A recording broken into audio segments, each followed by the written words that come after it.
Roll call, please. Mr. Shi? Here. Mr. Mohan Patel? Here. Ms. Peng? Here. Ms. Conway?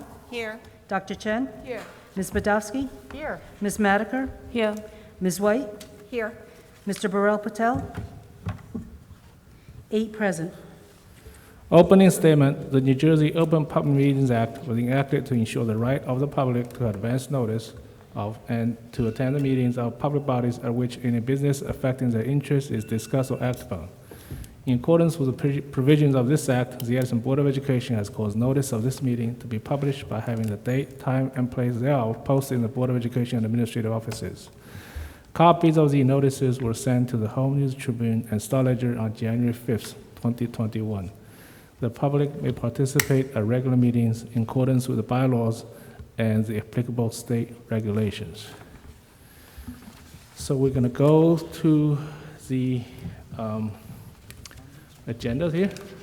So, Dr. Bregan.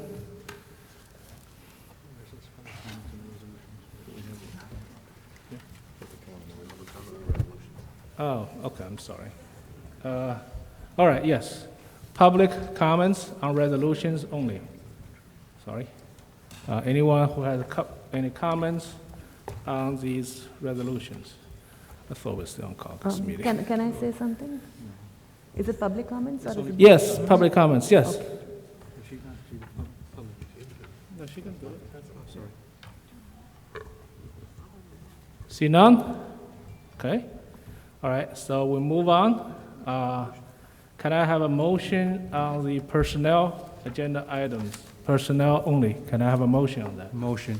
Mohan Patel, do I have a second? Okay, Dr. Chen? Ms. White? Yes. Ms. Madiker? Yes. Ms. Badowski? Yes. Dr. Chen? Yes. Ms. Conway? Yes. Ms. Peng? Yes. Mr. Mohan Patel? Yes. Mr. Shi? Yes. Oh, yes, motion is carried. Okay. Now, we have administration, curriculum and instruction, and pupil services, the 3 items. Administration, curriculum and instruction, and pupil services. Can I make a comment, please? Yes. So we are voting on all this capital improvement project, but I'm very disheartened that there is no committee minutes for the Facilities and Finance Committee. I mean, the board needs to know exactly what the committee discussed and what the details are. And, we have 4 committee minutes here, but we don't have an F&F committee. So I would appreciate if the committee minutes can be provided on time and before the vote takes place. Okay, thank you. Any other comments for these items? Okay, can I have a motion on that? Motion. Okay, do I have a second? Second. Okay, Mrs. Penn, Mr. Mohan Patel. Ms. White? Yes. Ms. Madiker? Yes. Ms. Badowski? Yes. Dr. Chen? Yes. Ms. Conway? Yes. Ms. Peng? Yes. Mr. Mohan Patel? Yes. Mr. Shi? Yes. All yes, motion is carried. Next is the, Mr. Shi, excuse me, on that, is the board aware, was the board aware of the addendum for the pupil services? That's being voted on as well. The buses. yeah, you wanna address that? Yeah, Okay. well, the one is for finance, we can vote on that, right? There's an addendum that was put out today for a submission of a waiver application for insurance requirements for pupil transportation contracts. And it reads such as, be it resolved that upon the recommendation of the superintendent of schools, the Edison Township Board of Education approves the submission of the New Jersey Department of Education of the waiver regarding NJAC 6A-27, colon 27-1.7, requiring parent guardians to carry a $1 million combined single liability policy if they are contracted to transport their child or children to school. This is required if we want to have a parent contract for some of the special education transportation routes for out-of-district schools that we're unable to have an automobile, a bus transportation for. We've done this in the past, but what the state has done here is they've lowered the waiver. They used to have $1 million combined liability cap. So this is not on the agenda yet, right? It was an addendum. It was posted today. It should have been on there. If it's not on the, Where in this? I thought they were full. I don't know where she put it in the e-boards. Oh, okay, I'm sorry. You should have emailed it out as an addendum. It was sent Okay. out in the email, but It do was we have sent the out. buses? Yeah, there's a The bus. bus is on there. Okay, perfect. That's a finance one, that's a separate It's a thing. finance. Okay. But this is for the special Pupil services. pupil services. Did you guys receive the email? Is it in the packet? Is it not on the e-board? I got the email. You got the email? Got an email. And I did too as well. Okay, okay. And it's on the website. It's on the website, okay. And the buses is under Finance. So we vote just on finance Yeah, resolutions? we have not had the do we have a motion on that? Not on finance. No, not on finance, Okay. okay. Now we're going to the finance, so can I have a motion on that one? Motion. Okay, do I have a second? Second. Okay, Mohin Patel and Mrs. Penn. So, yeah, anyone have any comments before we vote? Yes, go ahead. It is.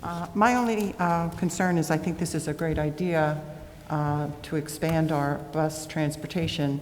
My only fear is filling the bus drivers in those buses. As I know, I believe Perth Amboy had going out to hiring for like $34 an hour. And then yesterday I found out East Brunswick is hiring at $30 an hour plus a $1,000 sign-on bonus. Is there going to be any difficulty for us to get additional drivers? I realize that we're getting bigger buses, which will accommodate more students because quite a few of our buses are like 24. So that will accommodate more students, but can we get, I'd like to utilize all the buses. Has there been any more interest in hiring at our level? Contract. Yeah, we have advertisements out there right now, and we are interviewing potential drivers. So, but there is a shortage, right? We'll take as many as we can that are viable and that meet our Edison standards. As you said, Mrs. Conway, the biggest deal about the addendum to rent the 854 passenger buses is that it'll double the capacity of the buses that we have, are 24 passenger. So that'll help us to combine some of those routes. And as of today, we have about 100 of those students that were impacted that we have to require transportation for, that we're unable to secure it yet. And we hope to have those resolved by the end of this week. And then this bus, the addition of these buses, which we can hopefully get into operation on Monday, will help us go down the list and start looking at the subscription busing applications that were on a back burner because we wanted to get the students that were legally required to transport first. So it just gives us more opportunity, more flexibility to provide the services we want for our community. And it's on an as-needed basis. If this crisis with some of our vendors starts to ease and release and they're able to fulfill their obligations, we won't rent them anymore.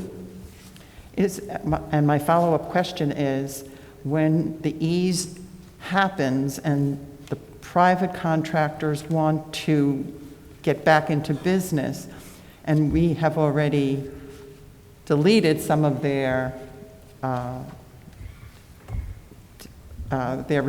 what they need to do for us, are we going to be held to keep hiring them if our need is not as much? I don't know how to put that in the right way, but that's what I'm trying to get across.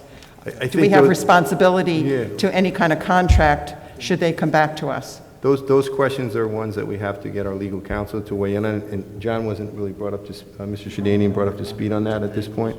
But we do have about 50 routes that we had contracted with providers for and awarded bids that they didn't honor. So initially our concern was to try to get those students transported and worry about the legal ramifications later. So we could have an update on that, Mrs. Conway, at the next meeting. But I'm not sure the legalities of it, but we will have some recourse. I had a couple of questions. Yeah. So Dr. Bragan, about the buses, it's going to cost $35,000, right, per bus? For 8 buses. So, It's actually going to be less than that because it's $3,500 per month, and we're not going to get them until October 4th, so it'll already be 9 months instead of 10. That's the most it would cost over the course of the year. No, I was just asking, in terms of longer term, would it be, how much does a bus cost, like if we buy it outright? Yeah, we're looking at that right now. The rough estimate we got is about 110, 115,000. So we are going to look at that, and that's part of our discussion. So moving that's forward. what I was thinking. So if it's like about $110,000 for buying a bus, and if we are paying, I'm not saying we should not go ahead, but I'm just saying longer term, like what makes more sense. So if we are paying $35,000 for 1 year, and the entire bus costs $110,000, would it not make sense to just buy it and then just keep, take a loan or something, or do you know how we do it in the private market? That makes total sense. The problem is no one is selling buses right now. We would have to order them, and it's probably going to be a 5 or 6 month wait at the least. Got it. This is actually a provider who I believe they were having trouble getting drivers, and they have buses now. That, so we're trying to marry two needs together and hopefully meet our need at least in the short run. Okay, and my second question is on the canopy rentals. And I see that we did not get any bids. Nobody bid. How expensive are these? Should we not just buy it and put it permanently if there is not a huge difference between renting and, because sometimes these things are really expensive to rent. And if you actually look at the price of buying it, it would be slightly more. So we should probably explore that as well and have it as a permanent fixture outside our schools. Definitely worth looking into. The problem for us when we compared the price to what it was last year, it was basically double. So we thought that was a little too excessive, and we went out to bid, and nobody bid because I guess they're in short supply, but that's an option. We'll definitely look into purchasing. Okay, thank you. Any other board members for the finance section? Okay. So I also have a question about the bus. I guess it's fall into the same category. So it's based on when we use it, we pay them, right? If we don't use them, we don't. Correct. Okay, thanks. All right, so we have the motions, so can we vote? Mr. Burrell Patel? Yes. No, he's here. Ms. White? Yes. Ms. Madiker? Yes. Ms. Podolsky? Yes. Dr. Chen? Yes. Ms. Conway? Yes. Ms. Peng? Yes. Mr. Mohin Patel? Yes. Mr. Shi? Yes. All yes, motion is carried. Thank you. Now we're going over to the committee reports. Community relations, Mrs. Maruka. Thank you. The Community Relations Committee held a Zoom meeting on August 30th at 7 p.m. In attendance were Dr. Bragan, Dr. Alderelli, Carol Badowski, Elizabeth Conway, Virginia White, and Shivi Madhukar. The meeting was intentionally scheduled 2 days before school opening to give attendees a chance to voice their concerns, which often peak around that time. We had good attendance. At one point, there were more than 300 participants. Majority of the conversation centered around COVID protocols. Lots of questions also came up on how learning would be addressed for quarantine students. The committee is fully cognizant of the fact that some attendees did not get a chance to participate because of overwhelming attendance and lack of time to accommodate everyone. The committee advised folks unable to participate to write their concerns to the committee members via email. The committee received a few queries that were addressed by Superintendent Dr. Bragan. As background, the committee is intended as a discussion platform. The end goal is to share ideas and build better relations with the community. By having an open and transparent discussion, the committee meets every 1 or 2 months. The next meeting will be held on October 7th at 7 p.m. via Zoom. Information regarding how to join the meeting will be shared on social media and will also be available on the Board of Education website. Thank you. Thank you. Next up, the curriculum committee, Mrs. Penn. Yes, thank you. Curriculum and Technology Committee meets on September 21st at 12 p.m. It was a Zoom meeting. In attendance is myself, Dr. Yuna Chen, Mohin Patel, Shivi Madhukar, Gil Polikovsky, Belinda Mahabier, and Dr. Diane Brengard Geleda. Curriculum updates and revision for the 2021 and 22 school year were presented for the following courses: U.S. History 1 and 2, World History, English grades 9 through 12. There are also new curriculum for the 21-22 school year, which was presented for the following course: Introduction to African American Studies. Also discussed the grade 10-11 PSAT, which will be held during the school day on Wednesday, October 13th. The PSAT 8 will be held in December, I think December 8th. Schools will be providing more information to all families soon. The START Strong assessment are scheduled as follows: high school, October 4th, 5th, and 7th. Middle school, October 18th, 19th, and 20th. Elementary school, October 12th, 13th, and 14th. A letter was sent to all families listing the assessment dates, and the information is also posted on the website. That is all. Thank you. Thank you. Next up, Special Ed Committee, Mrs. Conway. Okay, thank you. I actually have two. Yes. The first one being on August 19th at 1:30. Board members in attendance were Carol Bodofsky, Dr. Yuna Chen, Vera Patel, and myself. Administrators were Dr. Tui, Allison Hines, Dawn Netzel, and Nancy Sika. The items that were discussed, Dr. Tui introduced himself to our committee. Meetings would be scheduled prior to board meetings periodically to get the latest updates, the next being prior to the September meeting to review the opening of school. Dr. Tui agreed that an executive board of SPAN would be initiated. This would allow for meet and greets. We would ask the Community Relations Committee to reach out to special ed parents and make them aware of the SPAN group being formed. The ESY program was held this summer at 14 locations, and the program was actually lengthened this year. Dr. Tui stated that the CSTs would stay consistent. Yes. Law S 3434 was explained in their updates and with more specifics. ARP funds would help supplement any makeup of missed education.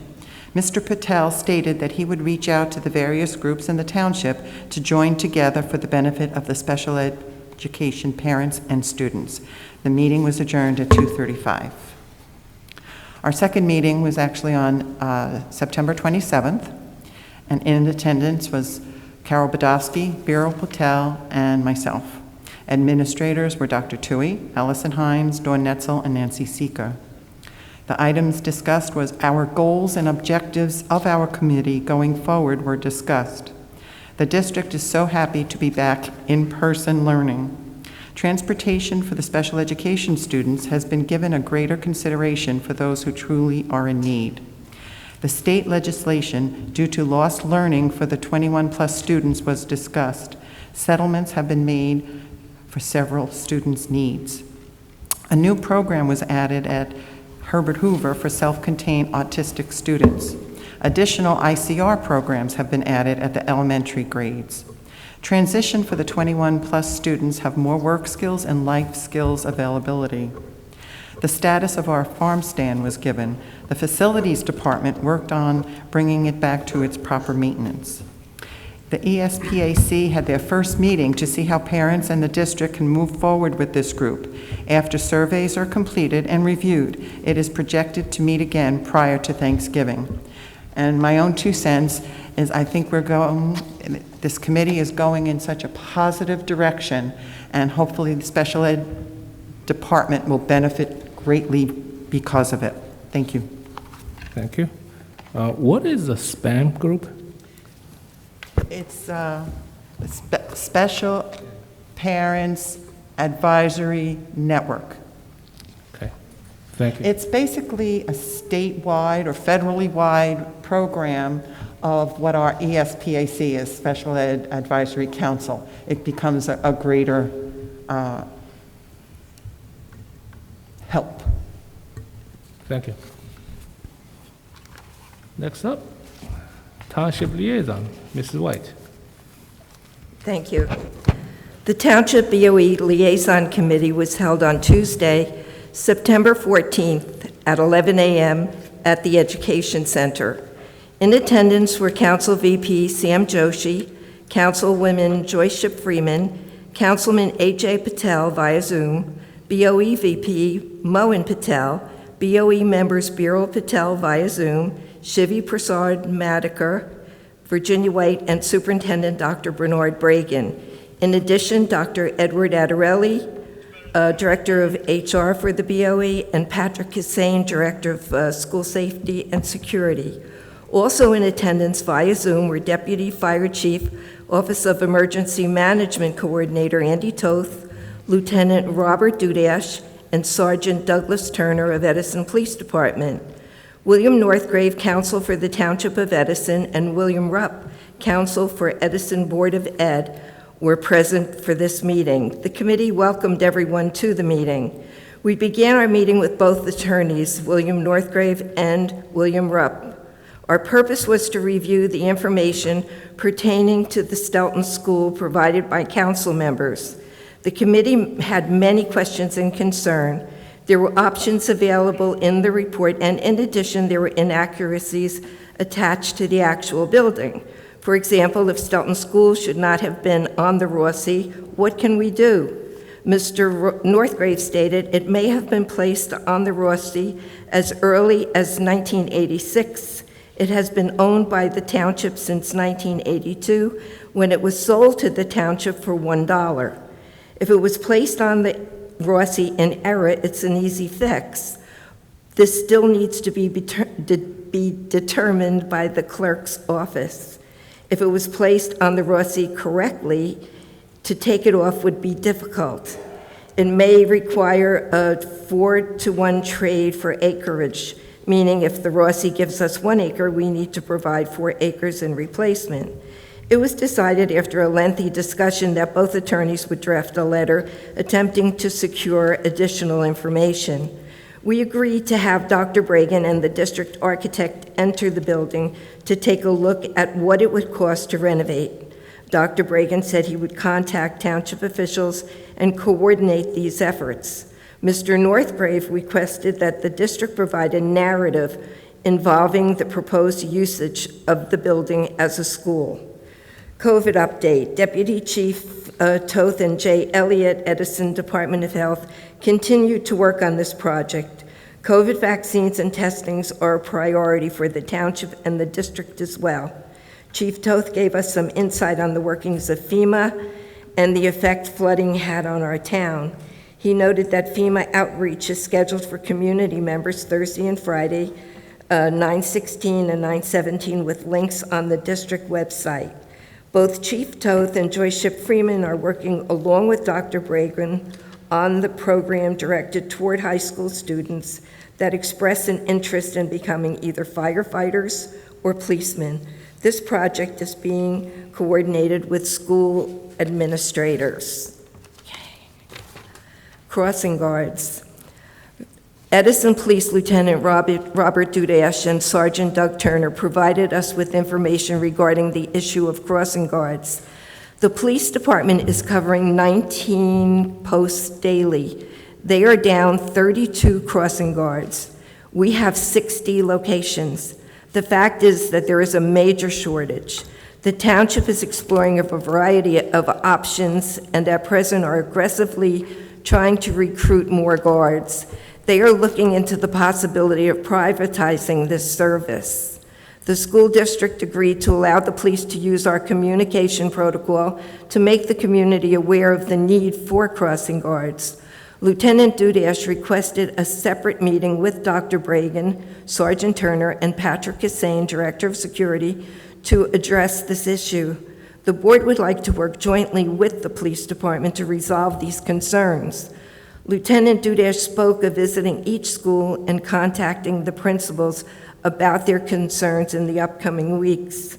I asked about the possibility of having a crossing guard for the stop and drop lot at Woodbrook School. I also mentioned the need for a crosswalk and crossing guard on Sutton's Lane outside of John Marshall School. Sergeant Turner said he would look into both schools. He provided contact information. The Edison Art Society. Gloria Dittman updated us and provided us with some information. Beautiful murals have been appearing in many parts of our town, including Piscataway Town, Clara Barton, and a new one will be started on Route 27 near Highland Park. There is also an outstanding flag mural on the American Legion building on Jefferson Boulevard, and if you have the opportunity, please ride by. Mrs. Dittman emphasized how important all of the arts are in our schools. She also announced that the Art Society in November will donate 2 painted pianos, one to Woodrow Wilson Middle School and one to Herbert Hoover Middle School. Sam Joshi had a question about parents having the option to pay for a bus route. Dr. Bragan explained the shortage of bus drivers would make it virtually impossible at this time. The next meeting is scheduled for Tuesday, November 9, 11 a.m. at the Education Center. Respectfully submitted, Virginia White. Thank you. Thank you very much. Okay, so upcoming meetings, caucus meeting is on October 21st, and the public meeting is on October 26th. We're going back to Edison High School. Before I open up for board member comments, I'd like to Dr. Bragan to provide us a quick update from our food vendor that gave us some updates about what's going on with the food services. Okay. And also, if you can provide an update about the baseball field at J.P. Stevens, we received some timelines. Okay. Anything else? Yep. Usually those are multifaceted questions, Mr. Shi. This is easy. going My easy questions tonight? are coming is later, after these two. All right. We met with the Mascios representatives today from the company and had a real productive meeting. As with any transition, there were some bumps in the road and some things we want to work out. Some of the logistics at the buildings as far as food distribution during lunchtime. We're working with the principals as well as the Mascios staff to do that more efficiently and to do that as quickly as we can. As many of you know that work in the secondary schools, there's not a large amount of time for the students to get their lunch, sit down and eat it. So we're trying to make sure we do that as efficiently as we can. And some of the things that were a roadblock to doing that to the best of our ability initially was there's a shortage of staff. They normally need about 110, 115 employees, and they only retained about 16 from the former vendor, which was Chartwell's. So they did have a hire 35 new applicants, and they're still advertising and getting more people for those positions. So once that's fully staffed, it'll be easier for them to do that more efficiently. But anytime we've had any feedback from either our principals or from myself and the team that goes around to the buildings, they've been very responsive in addressing that to try to get the food out in high caliber and as quickly as we can to our students. If we just look at some of the participation rates, which is the number of students that are actually having the lunch, elementary average is about 40%, which is an increase from last year of about 30%. Middle school is 65%, high school's around 54%, and the total district is around 50%. If you look at the breakfast program for the elementaries, it's about 28% participation. The middle schools is around 11%. High school is lower at 4.2% for a total district-wide of 17.4%. We did meet with them, address some concerns we had about some of the food. There were some spoilage issues that we brought up. There were some people had mentioned to me privately as some concerns at Edison High School with the pizza not being fully cooked. They heard it all, they addressed it, and they're going to continue to work with us moving forward. At this point, we're happy with their responsiveness and what they're trying to do to provide high caliber food to our students. Thank you. Baseball field. All right. Just want to get my notes so I don't mess up any of the dates on the baseball field.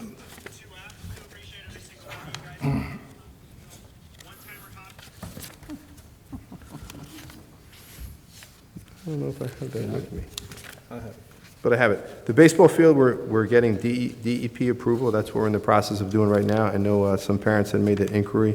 I think Mr. Papiani was at the last meeting and it asked us about that. I have it right here, I'm sorry. So the board has decided to move forward with that, and the Finance and Facilities Committee meeting met on that. I think we reported out on that 2-3 meetings ago. So the timeline to submit the final drawings to the NJDEP is the end of October. To receive the final approval, we hope to get that by the end of January, get the bid out for February of 2022, award the contract in March, start construction in April, and have the athletic field for J.P. Stevens completed by July of 2022. Thank you for the updates. Now I'm going back to my questions. So the first question is about enrollment. A lot of parents are concerned about that. Is it possible you can provide an update on the enrollment? How many are still outstanding? And the other is about the transportation. We talked about at the last meeting, the target is to get the students that we need to transport at 2.5 and 2 miles by the end of this week. So are we still on target of that? And related to that, how will students and parents be informed? Okay, the other is, we talked about subscription bus. Subscription bus is based on the availability. So now we're combining these routes. So any rough idea how many seats are still available for the subscription bus? So those are my questions. Now, that's the multifaceted question to which I've become accustomed. Yes. Regarding enrollment, at this point, there are no outstanding enrollments. The backlog has been corrected and everyone's been enrolled.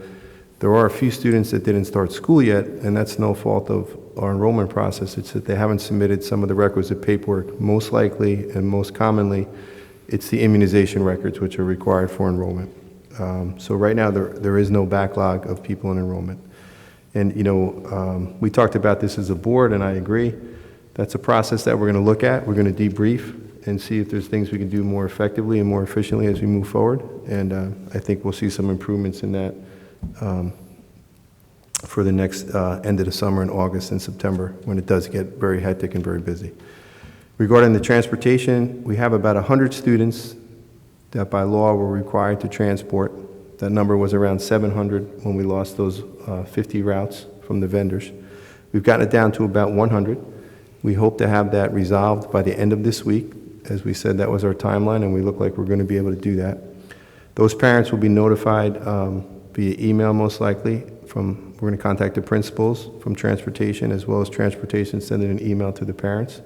I will follow up with that tomorrow with our transportation department. That is our plan. We reviewed that this afternoon. And regarding the subscription buses, those that put in our initial, as much as it was frustrating to people, we were triaging the problem, right? We had these children that were required to transport that weren't getting it. We wanted to get that up and running before we went to the subscription busing. And we know a number of parents put in subscription requests towards the end of the summer and in September. And we're going to start addressing those now. When all the routes are back up and running and the kids are going to the school that are required to go, we'll look at the spacing on those buses and we'll get as many subscription busing requests done as possible. And those 8 larger buses enable us to do that as well. Because if it was still using some of the smaller buses, they would obviously be filled more quickly. So we hope to get that resolved in the near future as well. I think I answered all of them. Okay, thank you. You did. All right, now we're open for board member comments. We're going to go this way. Mrs. White. Okay, well, actually, I have 2 things, and I'll do the parent help desk first. This is a report that was from July 1 to September 23, and most of these things have been already resolved. But the help desk took a total of 8,027 calls. They closed 4,945, and there were 3,082 open at that point.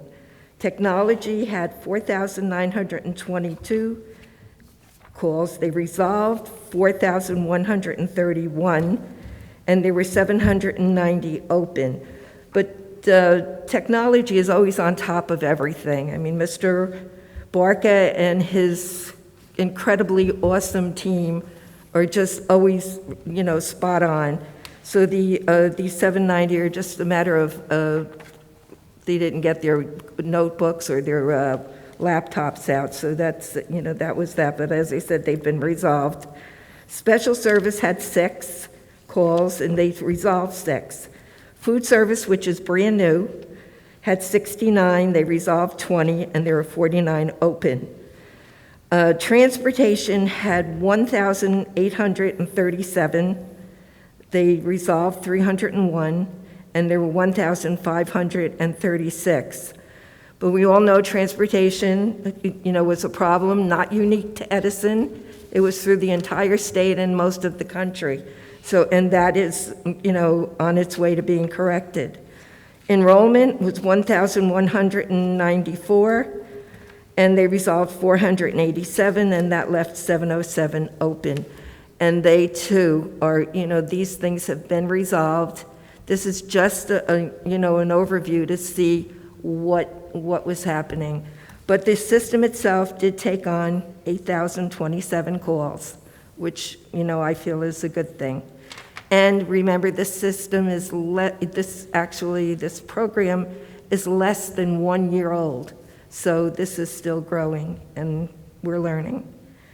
The other thing I wanted to bring, which is a really nice thing, I had gone to the 911 memorial, and we had two of our students there, Sonati Ridihar, and she's a member of the J.P. Stevens High School Chamber Ensemble, and she did the national anthem, and she did a beautiful job. And then we had Lauren Dick, a member of Edison High School's choir, and she sang America the Beautiful. And both of those girls did a magnificent job, and we're so proud of both of them. Thank you. Okay, thank you. Mrs. Borowski? Yes, okay. There.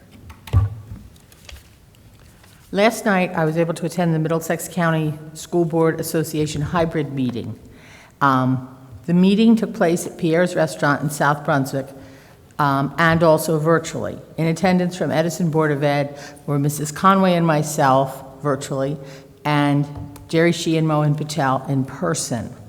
After opening remarks and flag salute, Jonathan Bush spoke on legal interaction between school board members, school district administrators, and board attorneys. Mr. Bush then had to leave for another engagement. New Jersey School Boards Association officers sent greetings out to our districts, and then Mary Ann Friedman gave her update from the field and spoke about the annual meeting in October. She encouraged us to let our business administrator know to register us if we are interested. She informed us that the workshop sessions will be available for a full 30 days. She encouraged Board of Ed members to attend this. Mary Ann also encouraged us all to contact her or your New Jersey School Board rep, who is her, about issues and working together so we can be supported. It was an interesting meeting, and for me it was kind of special because Mohan and Jerry, at least, were in the room where my daughter had her bridal shower, and Mrs. Conway and I were both home in our houses with masks on anyway. Oh, that was that's a nice place. Oh, wow. It was nice. Yeah, okay. How was the food? The food was okay. Yeah. That's what I would have liked to have gone to. Yeah. Okay. Mrs. Collins? Okay, I have one thing and then a question. First thing is, I can't believe I'm saying this, on September 11th, I attended the Edison High School Band Festival, and I actually brought my daughter and her two sons who are 4 and 1. And we were actually very worried that the boys wouldn't behave, that they might just want to run up and down the bleachers. Well, when the festival started, the two of them froze and sat in awe for, I want to say, the 3 hours that we were there. We did have a break in between, but the bands were fabulous, and no pushing on my grandson that's 4, he turned around and said, "Wow, the big ones were the best, Gammy," meaning Edison High and J.P. Stevens. So kudos to you. And this Saturday, J.P. Stevens will be hosting a band festival, and will be attending again. I can't believe Mrs. Badowski has brought me into this band world. I'm not a geek, but boy, do I enjoy it. And kudos to both schools for your phenomenal presentations. And I thank you both for including me to let me know when they're happening, because there's so many things going on in our district.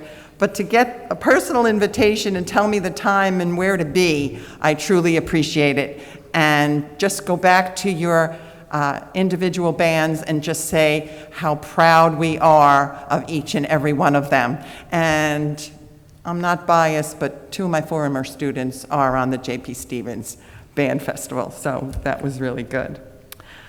So that was good. The only question I have, Mr. Shi, is, and I didn't realize this, and I guess I should have, until Ms. Madigar said it, that we don't have the minutes from the Finance and Facilities. Now, you could turn around and say, well, you're on it, so what do you need the minutes for? Well, I'm not the youngest person in the room, and it's good to go back and look at the minutes, because sometimes if I question Dr. Bragan on something, he'll look at me and smile and say, we did that 2 months ago.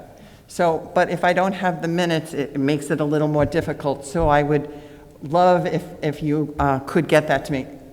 I don't mind that it's not here tonight, but eventually please get that to me. And the other one is the Food Service Committee. Since it is a new food service, I would request that who's ever on that committee come together with the food service. I can remember when I was on the committee 3 years ago, we actually brought in workers, we brought in representatives from each of the schools, so this way we could have an open communication, and that actually benefited us at that time. So it's just a suggestion moving forward. Thank you. Thank you. Mr. Sheik, can I just comment Yeah. on the Finance and Facility Committee minutes? That's my fault. I normally take those minutes. I got the rough copy, and I just didn't get to it. My apologies. I'll try to get that to the full board Here, I'm tomorrow. over here blaming Mohan. No, that's mine. Everyone blames Mohin, don't worry. It's all right. So as far as the food service committee, that's why moving forward, the food vendor is going to give us a weekly, no, I'm sorry, not weekly, the monthly updates. That's what Dr. Bragan just did, is the updates from them. And I would really strongly encourage each school to have a food committee with the administration and with students. Each school is different, right? Say J.P. Stevens, they have a kitchen. At elementary school, they don't have a kitchen. So the issue is unique to each school, and the food vendor has committed to work with all the schools to solve their specific issues. So I would really suggest that the parents work with PTOs and have some committee. I think some of the schools already have them. They have been going on for a while. And for the schools that do not have it, I would recommend that you have those meetings, have direct dialogue with them, and so they can solve specific issues for the schools. Let's say JMI, they don't have a kitchen. So, moving forward, how to keep the food cold. And the kids love chicken nuggets, right? We don't want the chicken nuggets to be, mushy.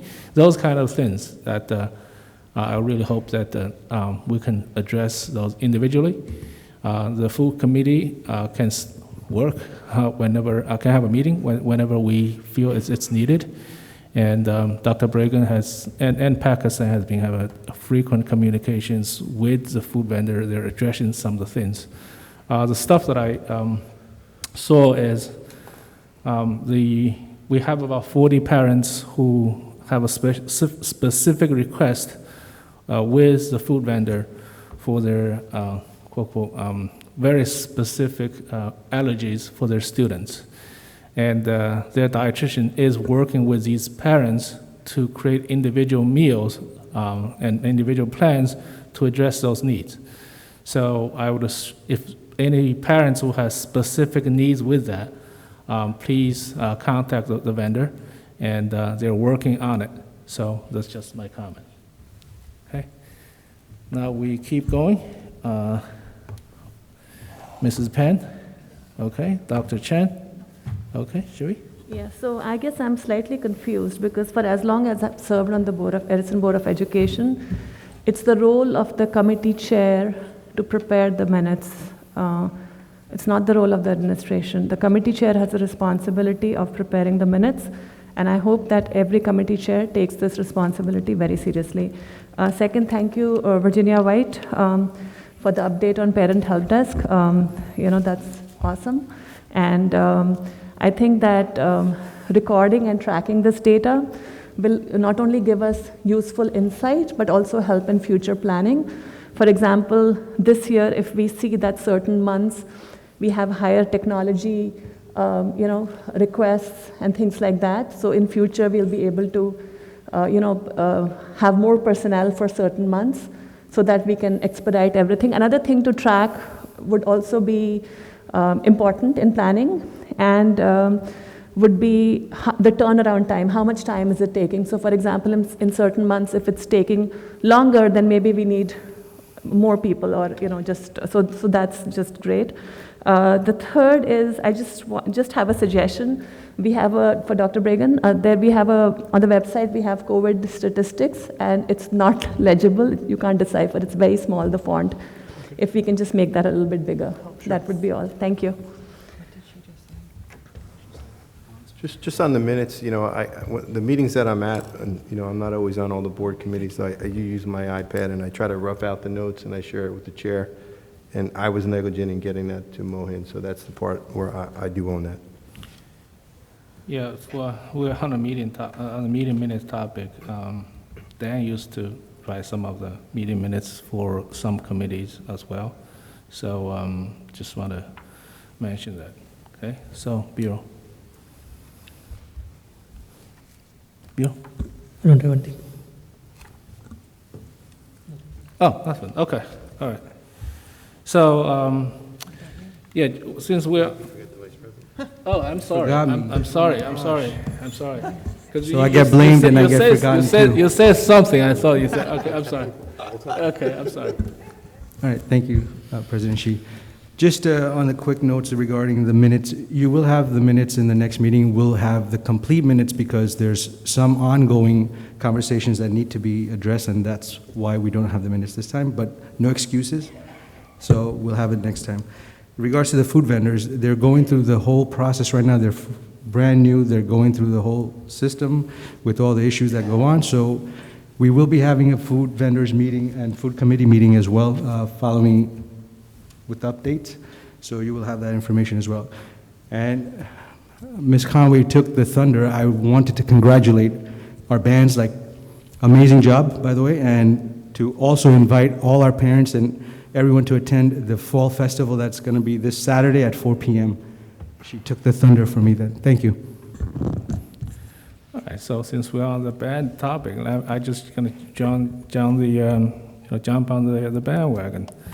So last week, J.P. Stevens had there was a competition, and J.P. Stevens participated in there. They won all the categories. And a week ago, Edison High went to another competition. I was told they won all the categories.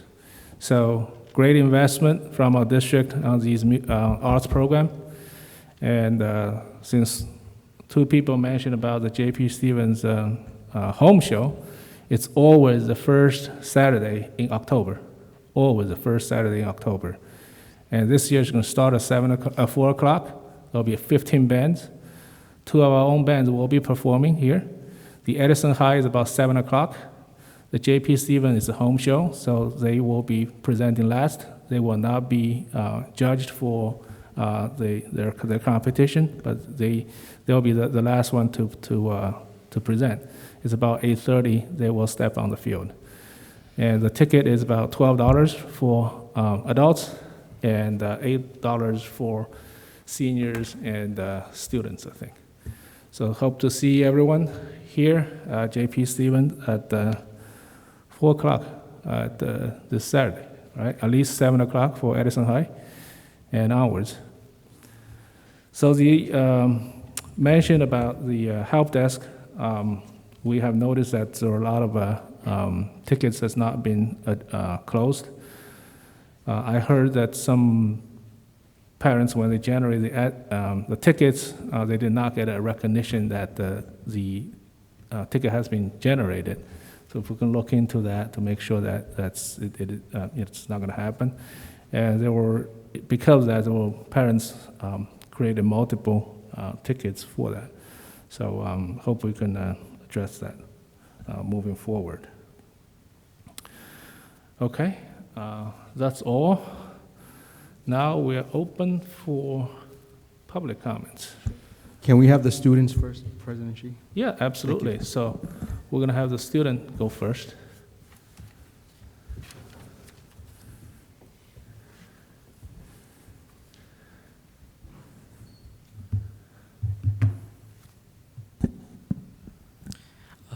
Siraj Patel, JB Stevens Jr. So I know you guys are on that air conditioning transportation. I'm not going to be redundant, ask you guys what's going on with that. I'm not going to waste your time. I did last time on the last board meeting this month, I did ask for cafeteria expansion. I did ask for that. I have a suggestion in a sense of the cafeteria, the courtyard, only has 7 benches out there. 4 of them on a canopy and 3 of them outside. Now, those benches are only for seniors. Now, if we can allow all 4 grade levels to be able to sit on those 7 tables, the amount and expand how many benches we have out there, we can decrease the amount of population inside the actual cafeteria. And also that if we don't have enough money or anything for more benches, we can implement a new club, which I was thinking about, carpentry club. Now, carpentry club would allow students to learn how to build benches, something that's useful for the school or anything in general that they want to learn. So if we can allow students to learn carpenting, it's also good for like a social skill. They can do that. I want to ask, how many kids are taking the optional, unrequired first aid semester course? A rough percentage would be fine. Now, that first aid course, in my eyes, is extremely important because it teaches you how to do CPR, every life skill that you need on all ages, old people, is it called, children, and everything. Now, me personally, I don't know how to do CPR. Now, if I learned how to do CPR using this course, it'd be extremely helpful for me if I'm put in that scenario. And I feel like that has the same requirement as financial literacy or visual arts, VPA. Now, I want to see that should be in the same category. Now, if we teach kids now how to do CPR, all this type of stuff, there's no need for them to, if they're put in that scenario, to, freeze, not know what they want to do, not know what they should do.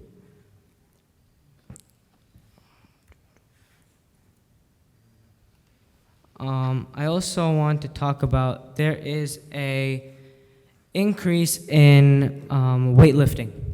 Now, weightlifting at JP Stevens, we have a weight room and a fitness center. Both of them are not far, but the weight room is extremely small, and the fitness center is new.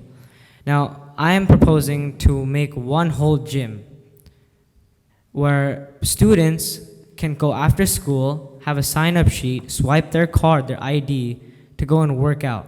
Where they don't have to go pay for LA Fitness, Retro, to get a membership. They can come, go to the gym in our school, and leave. Now, I know there's athletic organizations at JP Stevens that have to work out like that. If there's a sign-up sheet to organize all this stuff, it would have been amazing for kids to just come work out right after school and then leave. And there can be either go up to like 5 o'clock, or they can come during the weekend as well. So that's one thing.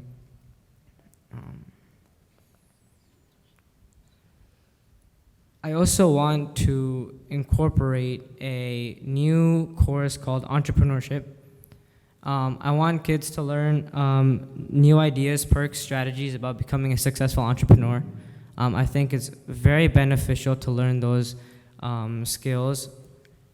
And yeah, I brought it up last week, the nursing.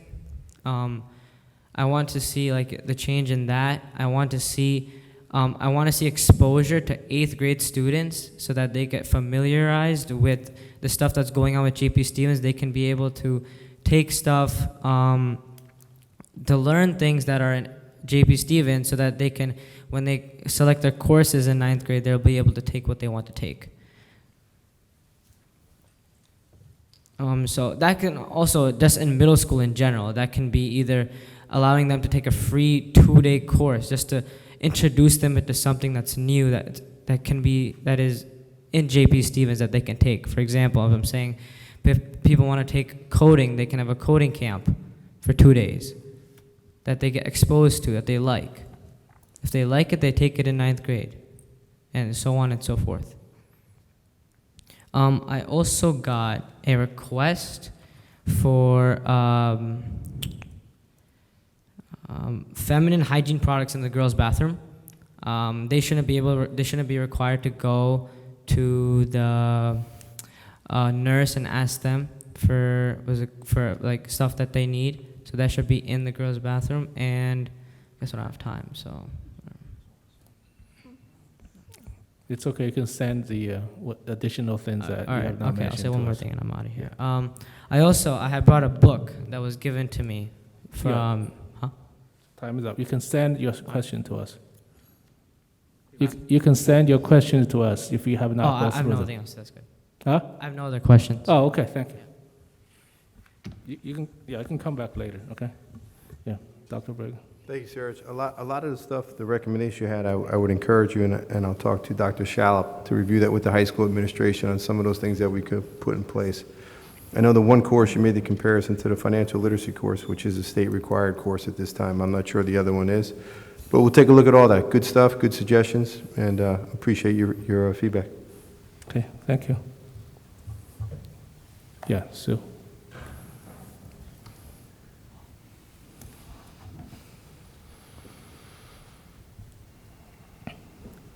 Susan Campione, 8 Schiffer Court in Edison.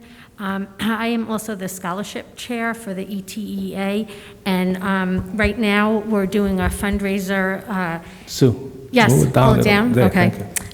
There's a fundraiser for Buzz Cubs. It's a $5 pass, and you get 25% off in Buzz Cubs, any Buzz Cubs, on October 20th.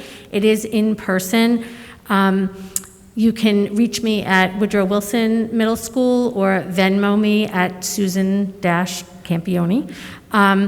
We give out $6,000 in scholarships every year at Edison High and JP Stevens. Fundraising has been difficult with COVID, so I was hoping that people will support this and give a pass or a donation. So I'm sitting over there if anybody would like to buy one tonight. I know a lot of the board members bought them at one of the meetings, and I appreciate that. Thank you. Sue, before you go, did you email that to me? Did we send it out? We did send it out once, yeah, maybe we'll do a reminder. We'll do it again if you want. Okay, thank you. Okay. Is that Brett in the back? No, is that Brett Baker? No. No, it's not, okay. I can't see with the face mask on.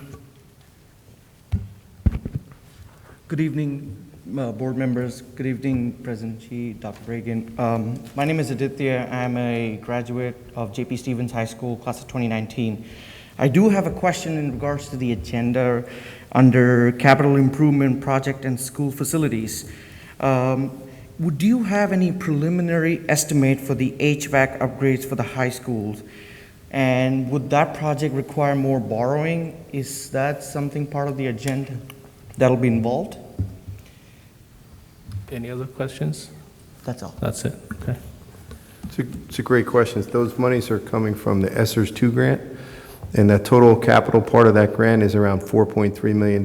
That's not all going to that, but a large portion of this, so none of that is coming from taxpayer-funded money. Local taxpayer-funded money. Thank you so much. You're welcome. Thank you. Yes, the gentleman over there? Yes, in the back.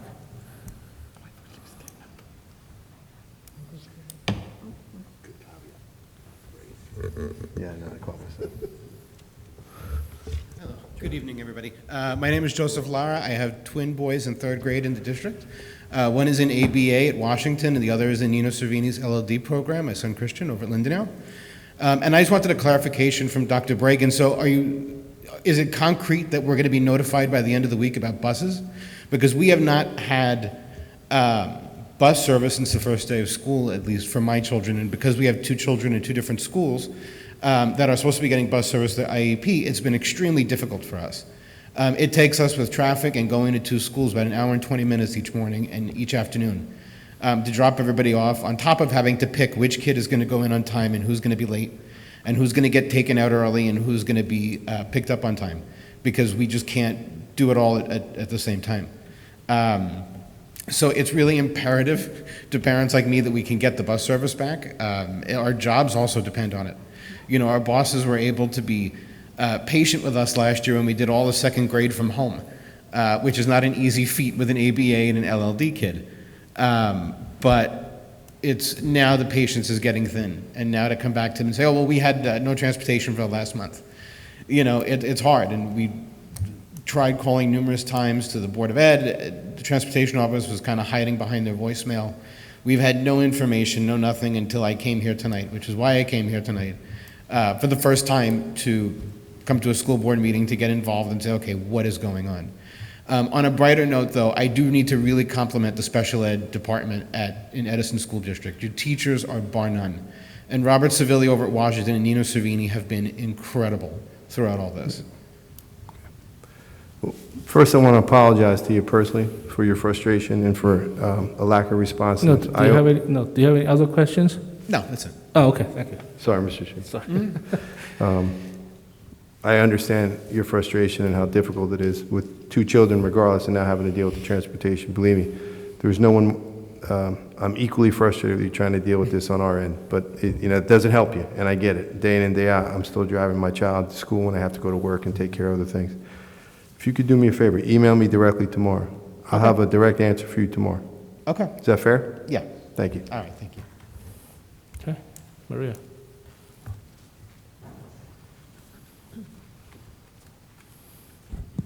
Thank you, Maria Orchid, 83 Jefferson. The first question, with the enrollment process, have we found where the disconnect was? One of the ideas previously was to reach out to real estate firms in the neighborhood, just to give them the website, so when families come into Edison, they know where they're supposed to go to register. Update on the 10th for the overcrowdedness on the lunchtime. More students participating with the Board of Education, I think, would be a plus. Seeing things from their perspective, they're the wave of the future, and to see what their hopes and aspirations are.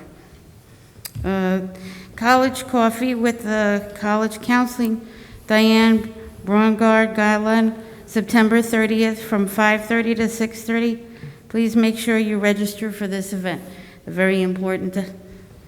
Honoring the Hispanic Heritage Month. And thank you for everyone who came to the Fall Family Festival, or Fall Family Spectacular. It was great seeing everybody, and it was a large turnout. Thank you. Thanks, Maria, and I always appreciate your feedback. The idea with the realtors getting that information out is a really good idea, getting that link out there. I don't know exactly what were some of the issues. That's why we want to debrief, when the smoke clears and everything settles, so we can really find out what happened. The idea was to make it more streamlined and more online, but anyone that was standing in the enrollment center at the end of August or first week of September realized there was something amiss there. And some of that is people waiting to the last minute, but that wasn't all of it. There were some things I think we could have done. We could have made it more streamlined so that the documents could have been uploaded more efficiently, I think. But we do have to debrief on that and find out. And you have my commitment to look at that and do all we can to make that more effective next year. The tents we had on this agenda, we had a bid, I think on the 24th, I think it was open. And we had nobody bid on those. So as board member Mrs. Madigar mentioned, we're going to look at maybe purchasing some of our own, just have them as a long-term investment. And I forgot the other questions. The student participation, we talked about that as a board actually after the caucus meeting briefly. We didn't really have any full discussions with the board, but what I'd like to do, again, I don't want to speak on behalf of the board without clearing it with them ahead of time, is have student members on the board. We did that in other schools in which I worked, where the student member on the board gives the update for the student's perspective at both high schools, and then, then we dismiss them so they don't have to stay for the whole night. I think that's a good idea, something we talked about, but we didn't formally endorse that. Yeah, I think a couple of years ago we had the meeting in each school, the school. Do a presentation. Yeah, they did a council president did a presentation from each of school, but it's not every month. It was a couple of times they did that. So, Maria, just today when we walk here, I don't know if you noticed, there are a lot of cars outside, right? Yeah, the Civil Air Patrol. Civil Air Patrol, they have activity here. Right, so it's been going on for quite some time. I think they told us every Tuesday, right? Correct. Every Tuesday they have a event over here.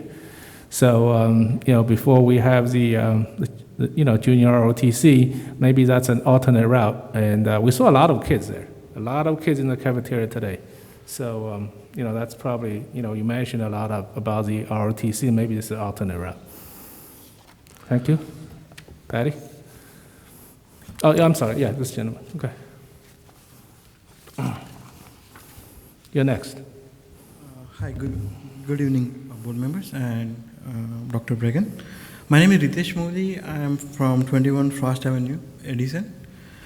So I understand, Dr. Bregan, that you're saying you have a problem with other buses.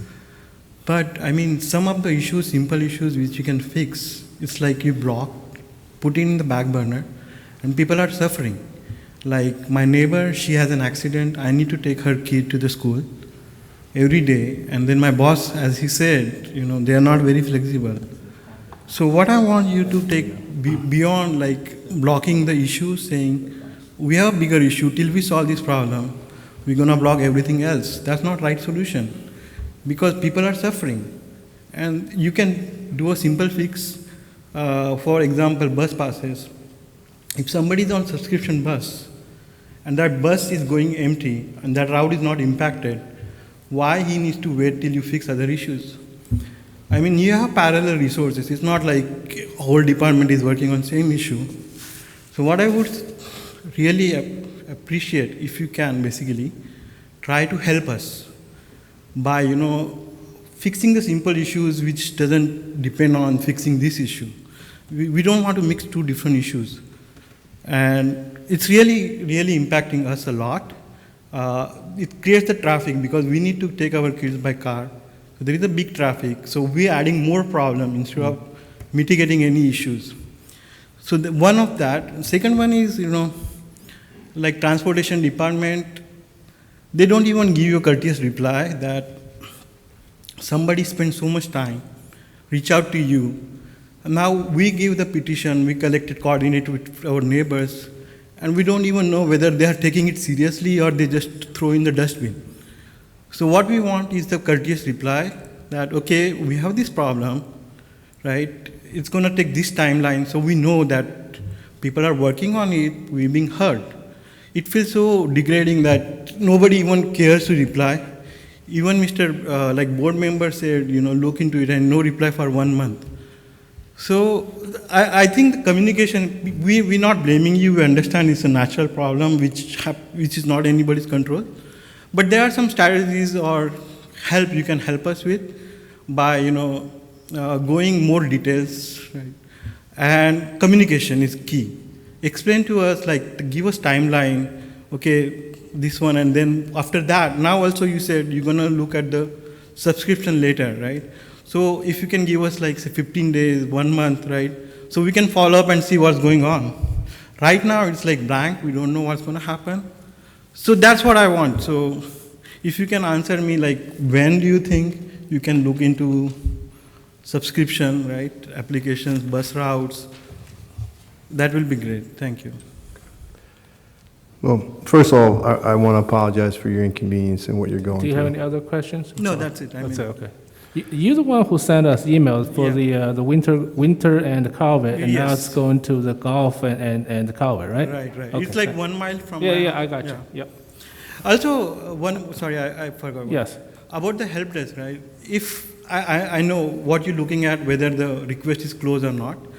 there should be some feedback, like how people are happy with the thing, right? So you can see whether the help desk is really working, or people happy or not. Just like in Uber, you can say 3-star, 4-star. Some people might be upset, I understand, but then you get overall picture whether it's working or not. It's a great idea, great idea. As I was saying, I apologize for what's going on and your inconvenience, and I do, I can understand how frustrating it is. I also want to apologize for the customer service you experienced. It should have been better. You deserve better. Thank you. And we need to do better at that. One of the things with some of the transportation concerns, because I've had that concern from other people that have asked me, hey, Dr. Bragan, I got this bus that's half full. It goes right by my house. Why can't we do the subscription for the next route that goes down? That makes total logical sense. But when we're looking at the big picture, that may be one of the buses that I have to put other kids on to accommodate the children that we were unable to accommodate from the dropped routes. I get it. It's frustrating. It goes by my house. It's half empty. Why can't my child just jump on it? But that rerouting may require that bus then to be filled with other kids before we get to the subscription. So we're going to address it. If you ask me for a time frame, I'm looking to hit the subscription request beginning of next week and hope to resolve that in 2 weeks. It's not soon enough for you, and I can appreciate that, but you have my commitment on that. Yeah, thank you, sir. I mean, that's what we're looking for, some time frames. We can do better. Okay, thank you so much. Thank You're you. welcome. We got your email too, so we know. All right, Patty.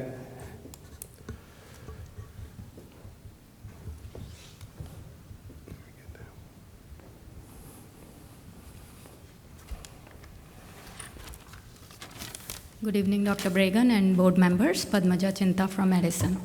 So I have a few questions today, hopefully easy ones that can be addressed. We received the exclusion criteria for COVID protocols, the flow chart, and I was a little bit confused. The flow chart talks about quarantined kids receiving supplemental virtual instruction, but I didn't see anything about access to live cameras for synchronous learning. This was what I was talking about at the last meeting and about planning. Not sure if it's a lack of planning or successful implementation of the plan that still seems to be missing, not just for, quarantine learning, but also for issues like enrollment, which, we're still dealing with a month after school has started. So my understanding from last meeting was that kids under quarantine will have access to live cameras in the classroom so they can watch the class as it's happening, though they don't get to participate. And this is on top of the supplemental instruction of 5 hours a week. Could you please confirm that is actually happening?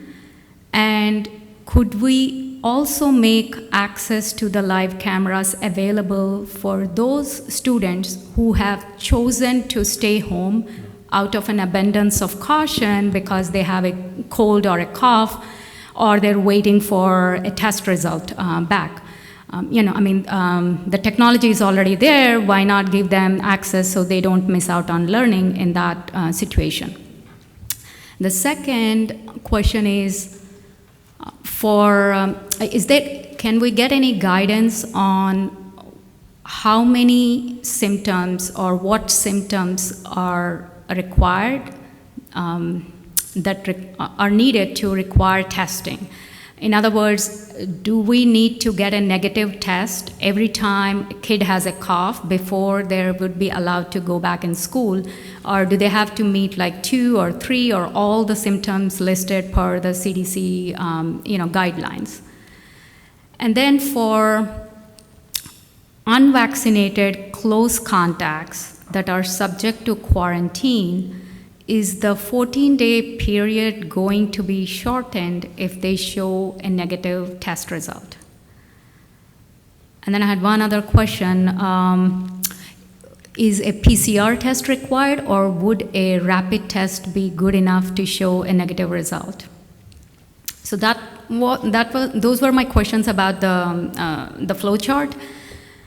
I do have one other question about food.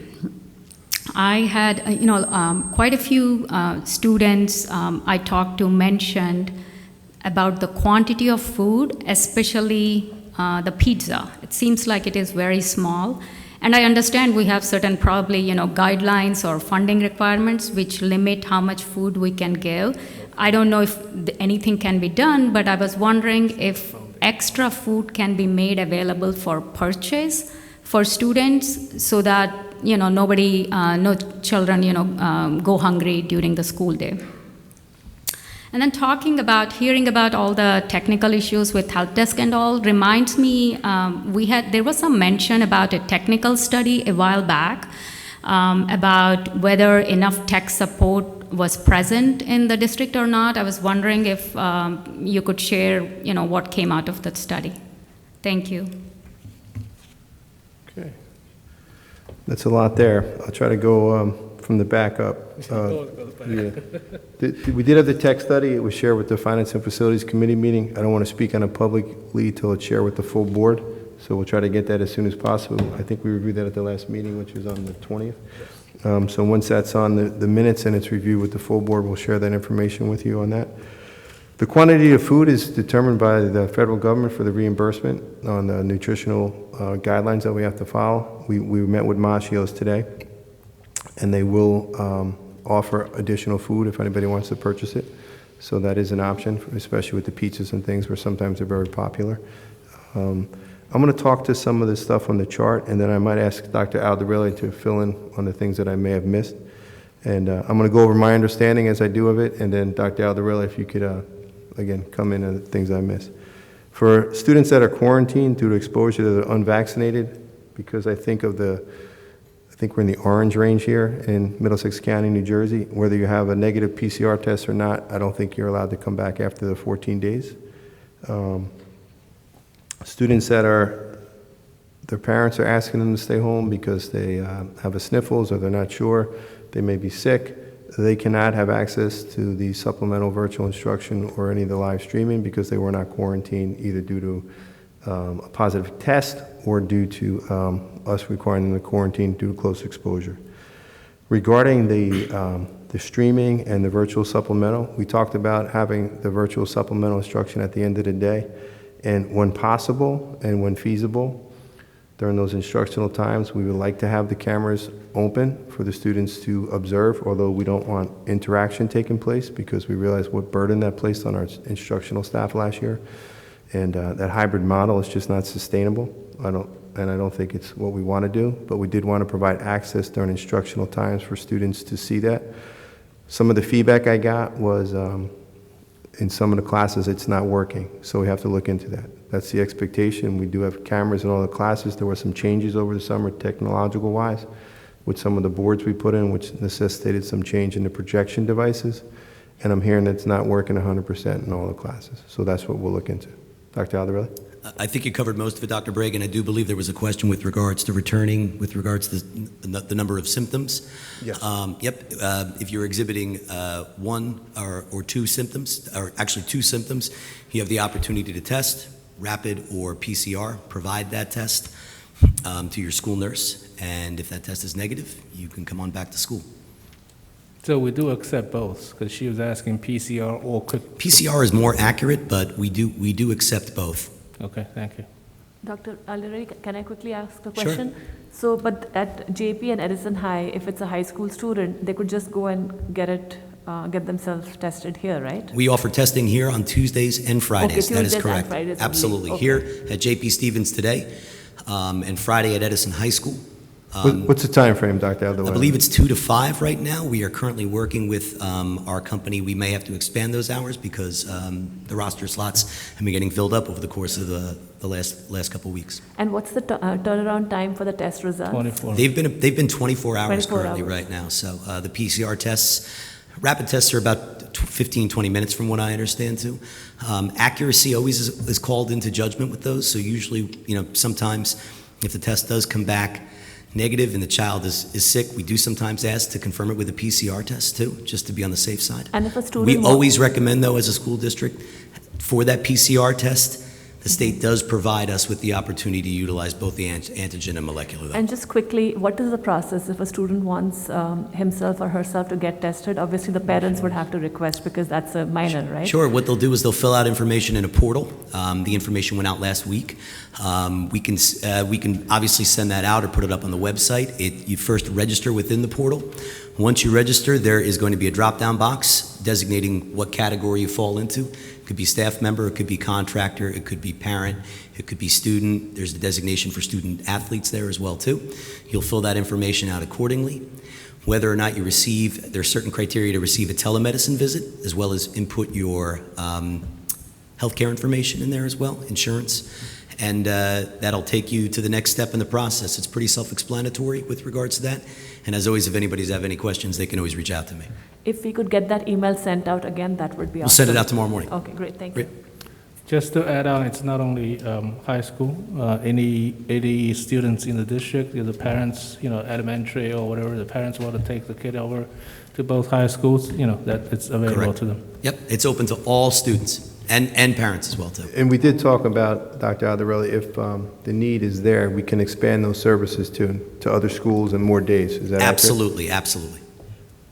But they do have to have an appointment after filling out all the paperwork. Correct. Correct. Once you register in the portal initially, you're now fully registered and you can begin the booking process. So once you register initially the first time, that's part of the process. You'll be able to test weekly, twice a week. Yeah, the thing is, they just want to spread it out instead of if we take walk-ins, we might have 10 people waiting, right next to each other. So try to avoid that and just to spread it out so we can plan a little bit better. Yeah, absolutely. The booking times have been going really well. That we probably will have to expand the hours at some point within the next couple of weeks and offer it most likely from 2 to 6 or 2 to 6:30, what we've done in the past. And Edison High is on? Fridays. And JP's Tuesday? Today. And Dr., do they have to provide the insurance information, the parents? They do not have to provide that information. Okay, okay. For staff members, Dr. Aldarelli, who bears the cost of that testing? The Board of Education is bearing the cost for staff members. And for students? For students currently right now, it's going to be Through their insurance? Through their insurance. And if they don't have insurance, they'll work with the company to secure funding for the test. Quick question. Do we know how many teachers that have not been vaccinated as far? And if so, do we have an approximate time frame of any of the teachers looking to get vaccinated so far that have not been vaccinated? We're in the process of collecting all of that information. The deadline, as per Executive Order 253, provides that they either demonstrate proof of vaccination or submit to weekly testing. So whether they acknowledge that they are vaccinated or not vaccinated, if anybody that doesn't respond, they are treated as unvaccinated and they automatically go through the weekly testing process. And at that time, we'll actually look to revisit not only the locations of the testing that we're providing at Edison High School and JP Stevens, we might add another location. We also might have to up the hours with regards to that too. Okay, thank you. Sure. One more question. As far as receiving the vaccination, they're talking about the students 12 to 16 are now open, and now they're talking in the upcoming 5 to 11. Will we have a situation like we had for the teachers last spring? In securing vaccinations for? Yes. We will definitely do our best with regards to that. I know Dr. Bragan has been in touch with a couple different organizations to secure those particular pieces and has been successful with that time frame. I anticipate that'll be the same result. That would be the plan, yeah. That was a great partnership with Hackensack Meridian JFK last year. If we could do that again, that would be great. That was pretty effortless and seamless the way they set it up. But whoever, when they become available at that time for students, if parents want it, again, we're not going to mandate it, but if the parents want those vaccines and if they are available for children 5 to 12, we will do everything we can to make it as convenient as possible for them. Thanks, Dr. Alder. Thank you. Oh, Dr. Bragan, I just want to ask some answers to the food question that Patty asked before. I know for sure in middle school and high school they can right now purchase the second meal. Okay. The box meal is about $3. The pizza is actually $1.50. Wow. So they can actually do that. And coming from experience, I know they can. Thank you. Well, I see my former board member here. Do you have any questions? You have the, huh? All right, yeah, come. I'll let you go first.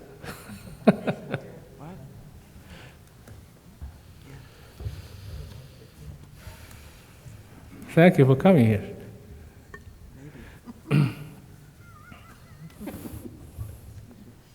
I appreciate your acknowledging me. Thank you very much. Beth Maroney, Somerset. I have 5 questions that are embedded in my statements, okay? So the first one is, many of you know that when I was on the Board of Ed, I was instrumental in bringing the Wingman program to Edison.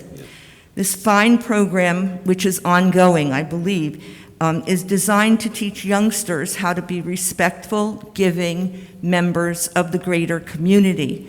So here is my first question to the board. What do you think our students would learn about the character of board leadership if they watched a video of last week's chaotic meeting on Tuesday? What message do you think our wingmen would take away from that night? This is the second question. During that meeting, several people referred to the rules of conducting a meeting. A fascinating exercise would be to rewatch that meeting and count how many times people were reminded that they were not following the rules. So my second question to the board is, do each of you own a copy of Robert's Rules of Order, and how familiar with it are you? And to the attorney, I heard that you did a very nice ethics lesson for the board, and I do think that a refresher of Robert's Rules of Orders would be helpful to everybody on the board. And I'm going to make the same suggestion to New Jersey school boards, because as long as I was a member of the board, I never saw that available to board members. So I think that is a major problem, in that we no longer have civics as we did when I was in school. And so I would suggest that every member of the board be familiarized with that.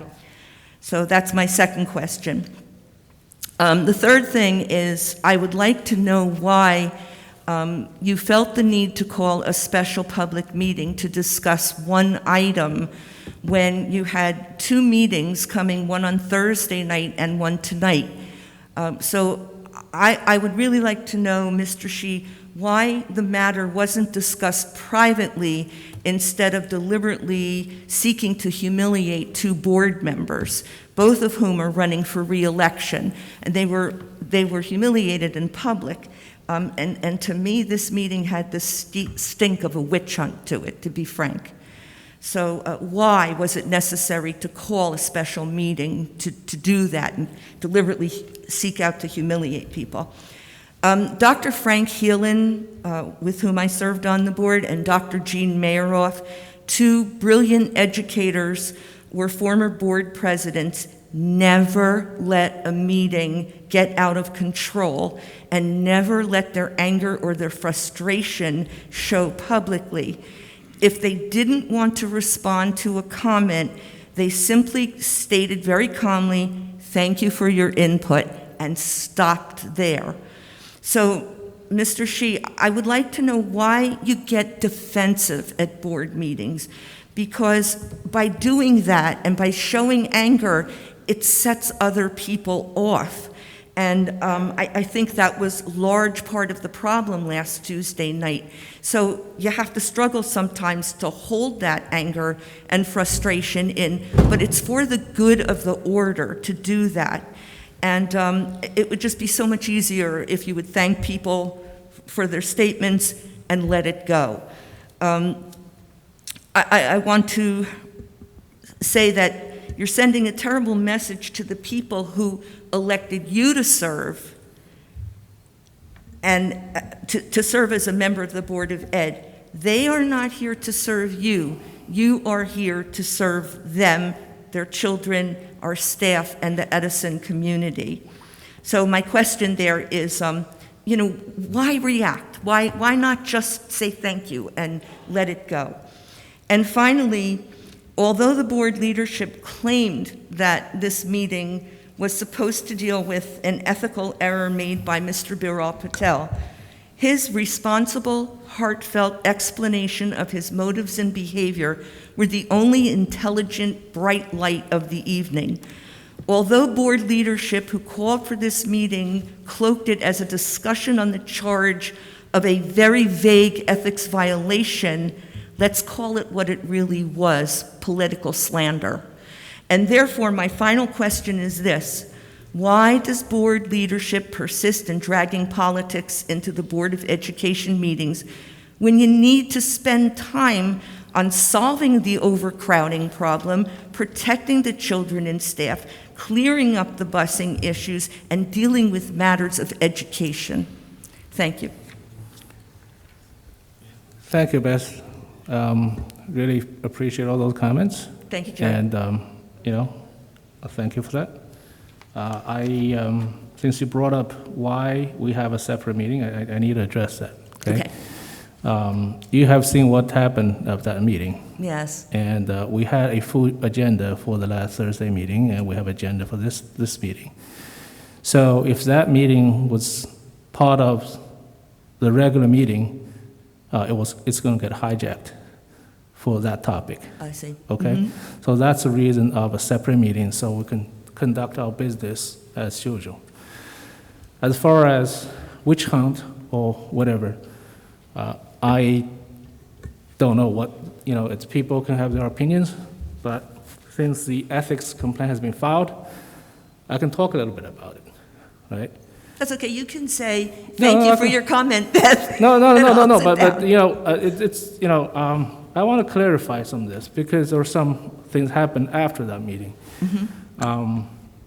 People have seen that the second day after the meeting, there were a announcement posted by Indian Business Association accusing a board member of something happened in August about a sash.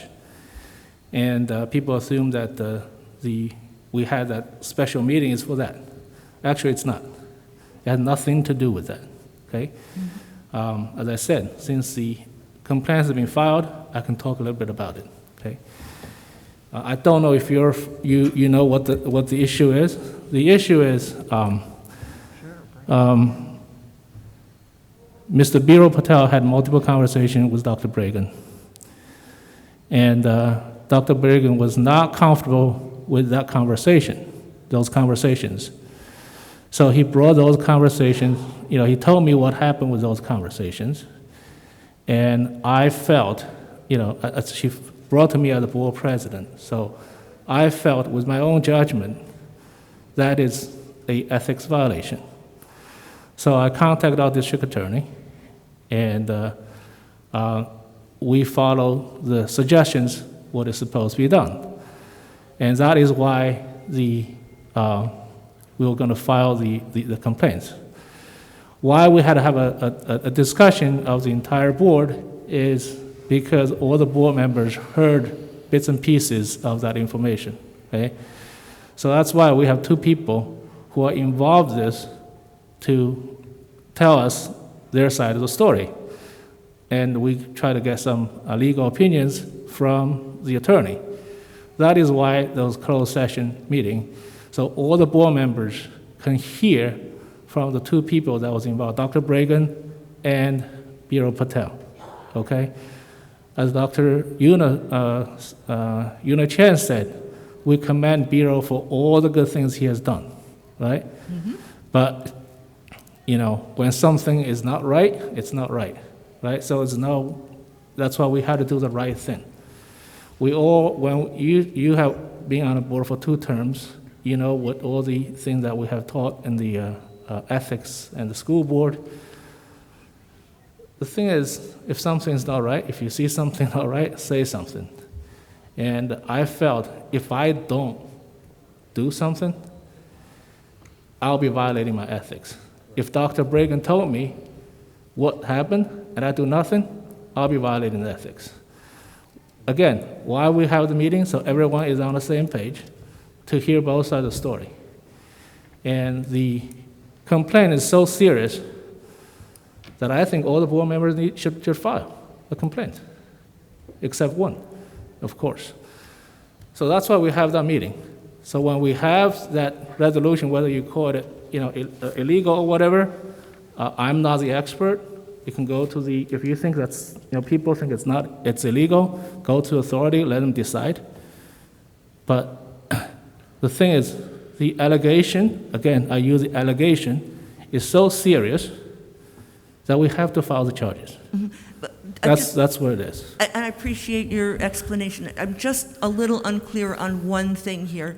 Why couldn't it have been kept in closed quarters? Because the audience did not understand what was going on. So it was very confusing for the public, and that caused a lot of ire. Yeah, so at that point, because sorry, I don't want to have this, back and forth. This is it, okay. yeah. So at that point, the investigation was still going on by the law enforcement. So they're interviewing people. We don't want to jeopardize that. The reason why we have the meeting that week, Tuesday, is after they had certain interviews with certain key personnel. That's why the meeting was held after that. Okay, there's a timing of that. It's because of that. And again, as I said, the ethics complaint has been filed, so I can talk a little bit more about it. Okay, at that point, we could not. You being on the board, sometimes our hands are tied, right? And that was a situation that I cannot talk more detailed about this. I hope you understand that. Mm-hmm. And thank you again for your comments and for your suggestions. Thank you. And I'll take it. Okay, thank you. Thank you very much, and thank you for coming here. Good to see you. Good to see you. Yes, Councilwoman.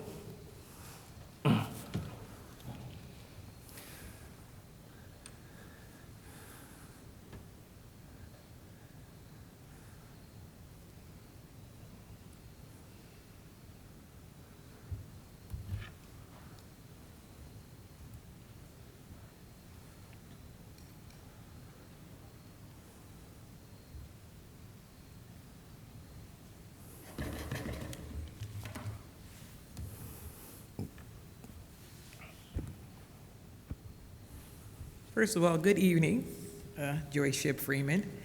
I would like to recognize Hispanic Heritage Month, and I'd like to say about two pioneers, Sotomayor, Judge Sotomayor to the Supreme Court, and Cesar Chavez, the civil rights and the labor leader. I also would like to inform everybody that next month is Anti-Bullying Month. Is also breast cancer awareness.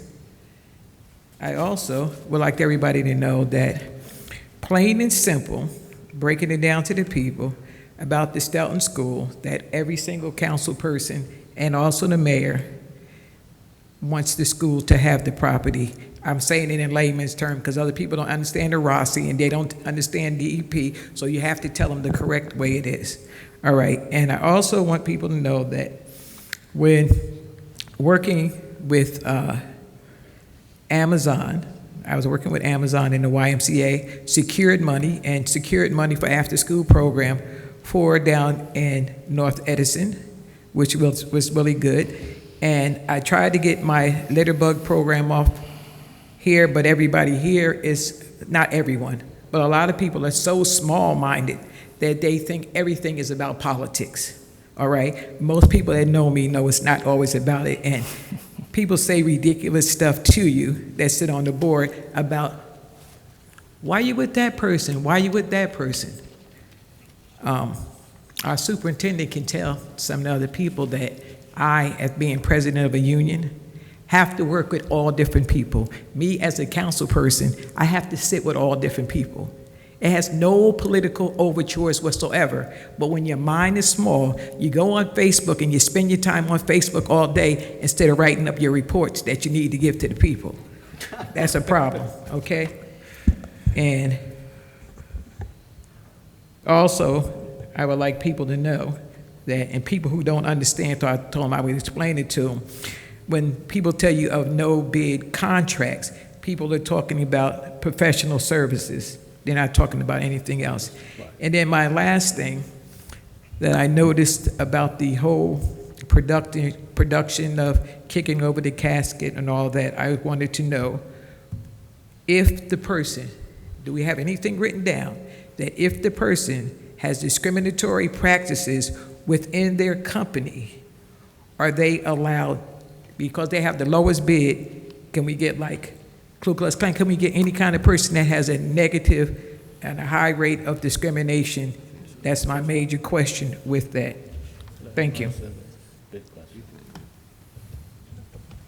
want me to handle that question, the last one? You want to answer? I'll answer some of it. As always, thank you, Mrs. Shipp-Friedman, for coming to our meetings. We always appreciate your input.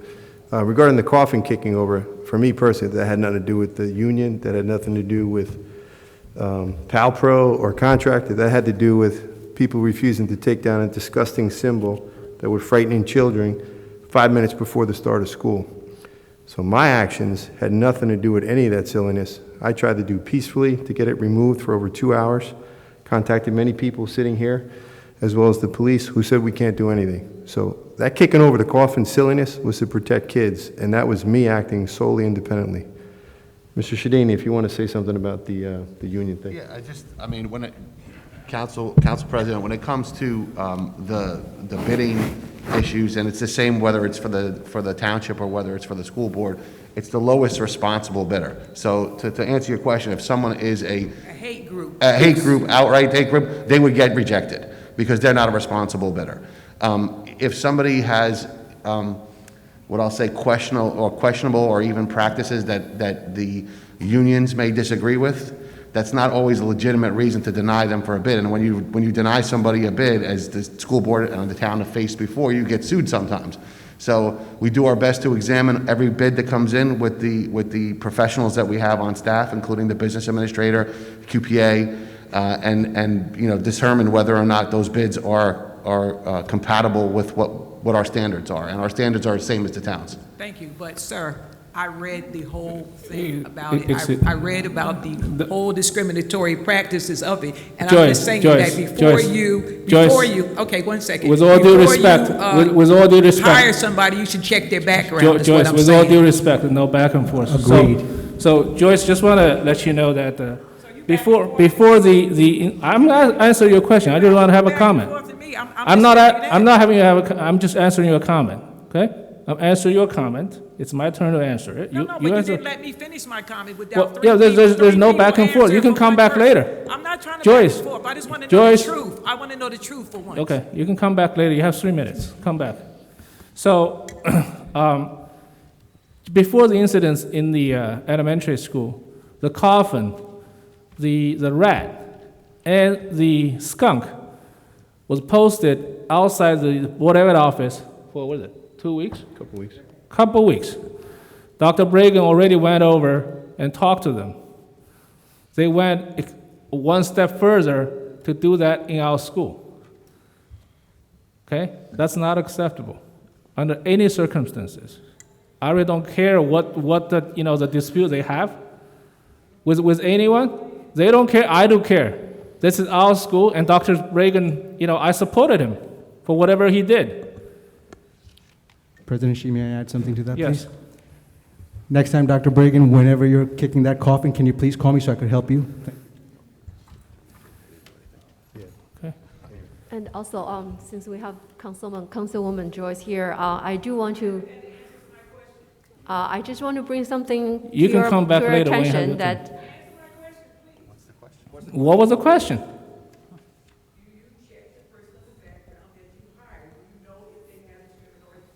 You already answered that.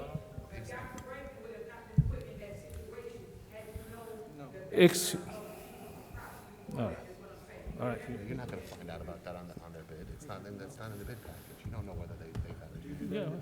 Yeah. So, Nobody does that. why don't you? It's a formal bid package. It's the same bid package that the town has. We ask the same questions. So there's no distinction. So if the bidder comes in, they don't tell us, we don't know what they did in the past on other jobs because that's not part of the bid package. Yeah, I mean, check the bid packages for the town. They don't look any different. There's no back and forth. You can come back. Okay, Tony. Okay, Manesh, you come.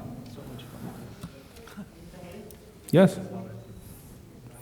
I'll call you. I'll give everyone the opportunity to do it. Him. It did say Manesh.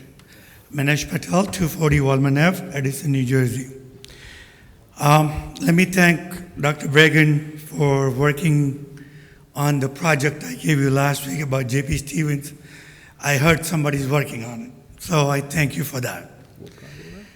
One other thing is, last week I was about to say something and you guys didn't give me opportunity. But at that time, Mohin said, make sure there is Patel and Bill Patel and Mohin Patel. Mohin, you don't have to worry about it. One person don't do it, they don't have to worry about somebody gonna point a finger at you. So you calm down, you don't have issue with that. Okay. Now, the question back to what the lady just asked earlier, kicking the casket. I think it's their civil rights to protest for whatever they're doing. I'm not going into that detail. If you had a problem, you could have gotten something to cover that up or hide it for that time being. The cops could have done about it. If you're saying cops can't do nothing about it, that means you violated their civil rights. I hope no lawsuit comes to this Board of Ed, because if it does, who's paying for it? I am not, because I'll sue you guys back for it. And I'm giving you that hint straight up right now. If Board of Ed is being sued by the union or anyone else, the first thing I will do is get enough signature and put all of you behind it. And right now, Mohin said he'll help you. Jerry C. says he did it. Attorney says I did it. And Mr. B, you did it. So 4 of you, I'm just giving you heads up straight. If we got a lawsuit for Board of Ed for civil rights, I will be suing 4 of you for those expenses for Board of Ed, because taxpayers are not paying for it. And I will go all the way to Washington if I have to for that. Now, somebody said last time that Jerry C. don't answer most of the question, and that is true, Jerry. You don't answer any questions. You go by it like a politician, bringing the politics of Edison into Board of Ed. I hope you don't do that. I won't be pestering you on this every time, but this is a humble request of friend to friend.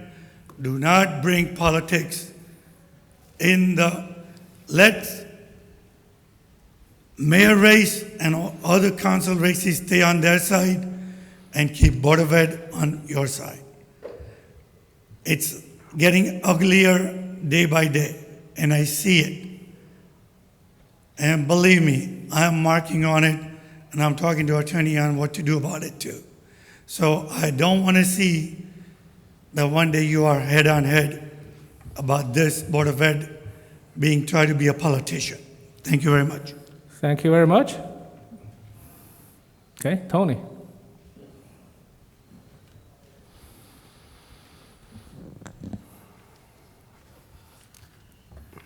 Tony Pasquale, Pine Street, Pine Street.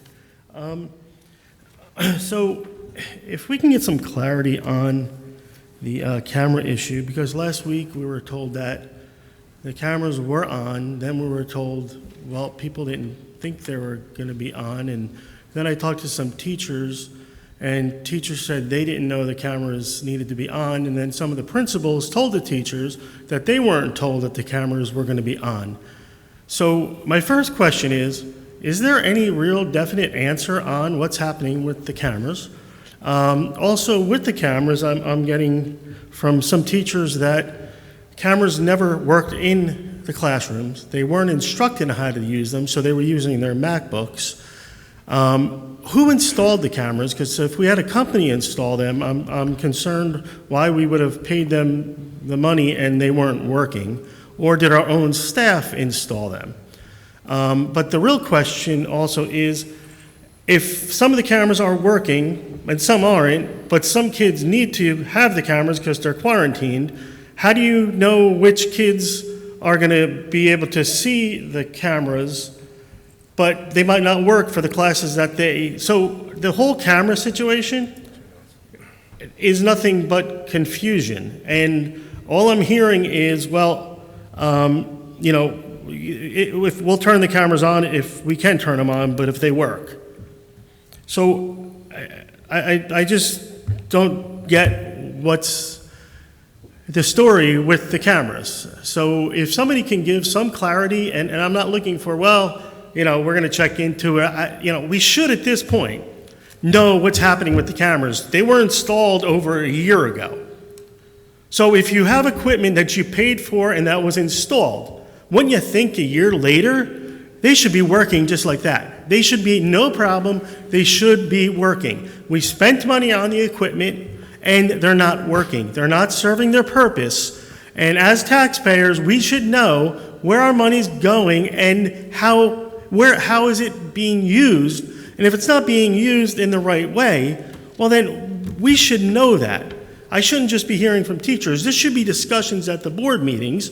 This should be feedback from the teachers, from the principals. So that's one thing. The other thing is, I went back and watched the last board meeting, and I have to say, there's a pattern of residents coming up here, and the responses from some of the people on the stage are totally twisting what the people here are saying. So then what happens when they do a rebuttal, they're like, we have to clarify what we're saying because either you're not hearing us right or you're making up your own interpretation of what we're saying. So really, I don't know if you should maybe look at the prior board meetings, but you should do something so when we're saying something from the microphone, you know exactly what we are saying. So you're not twisting what we're saying. The other thing is, when I came up and talked about the committees last week, and I was told, well, committees don't, they don't tell Dr. Bragan what to do. Well, I, again, look back at the board meeting. Not one person came up here and said that committees tell Dr. Bragan what to do. What our question was, is how come a committee, the Transportation Committee, has not met for the whole year? You have other committees that have met. Mr. Shi, you said the Food Committee should meet with Mascios. Well, why should they meet with Mascios? Isn't that Dr. Bragan's responsibility to take care of that part? Or do you pick and choose which committees you're going to allow to do something? Which my question now is, what is so interesting about not having the Transportation Committee meeting that you guys can't give a straight answer to say why it hasn't met? You go over all these other things. Oh, it wouldn't have solved the problem. It would have. Okay. Now, from your own policy, the Board of Education authorizes the creation of committees of the board members charged to conduct studies, make recommendations to the board, and act in an advisory capacity. So part of what I was saying last week is you have the Transportation Committee meet because there was an emergency situation going on. By your own policy, the committees are advisories, which means they could do studies, they can make recommendations.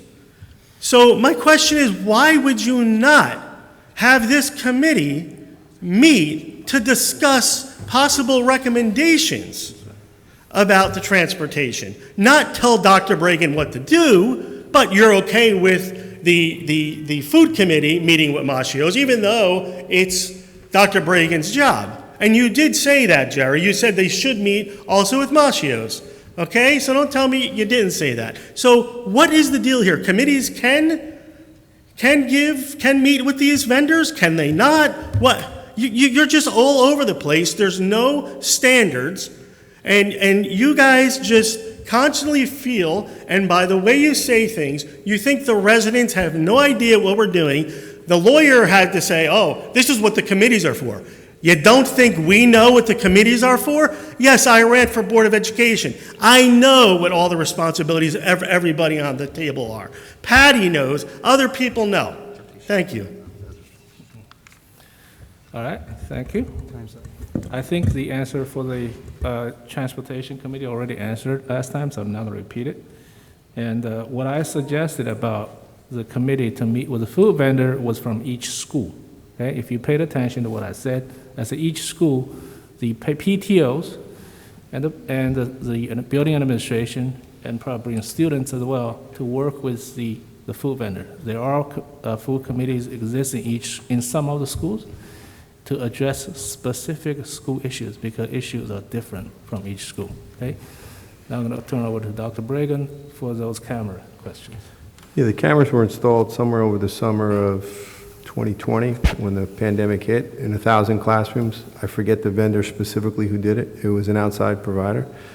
And they worked beautifully throughout the course of the year. We started the school year remote a year ago in September. Some teachers chose to use their MacBooks or Chromebooks to have a different perspective and a different angle for the classrooms, and they went back and forth. Some used a lot of different angles, some didn't. So the question isn't whether they work or not. There was a communication issue, and I take full ownership for that. I'm the superintendent. I thought something was communicated effectively and efficiently to the principal, and it wasn't. And I apologize to them, and I'll apologize to the principals publicly. I made a comment that they didn't do something I asked them to do that wasn't accurate last week. And that's on me. And the expectation that we wanted to put forth was that the cameras would be left on during the instructional times when possible, when feasible. Sometimes it's not appropriate, sometimes it's not possible. We know from last year, the hybrid model was extremely difficult for all of our staff members. We don't want to put them in that scenario. We don't want to have them having to cater to students in person and online at the same time synchronously because both groups of students suffer. It's an untenable process moving forward. So we thought we'd come up with a somewhat in the middle ground solution. And there's still some reservations for staff members that have it, and I can understand some of their reservations. They're used to teaching their class, going over it and talking with the children and having their instruction and not always having people from home watching them. I understand that. That's a significant reservation. How many of us would do our jobs knowing that everyone at home is watching us the entire time? So I get it. So there are some reservations with that. So we, meaning the executive administrative team, thought, listen, students are going to get that supplemental virtual instruction at the end of the day to help them with the assignments as they're pushed out to Google Classroom, which is our process and our procedure.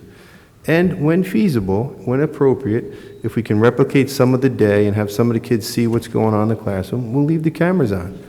It's not a default. It's not running all day. It's not going to be that. If we can, that's what we're going to do to make some of that quarantine supplement instruction, virtual supplement instruction, a little bit better.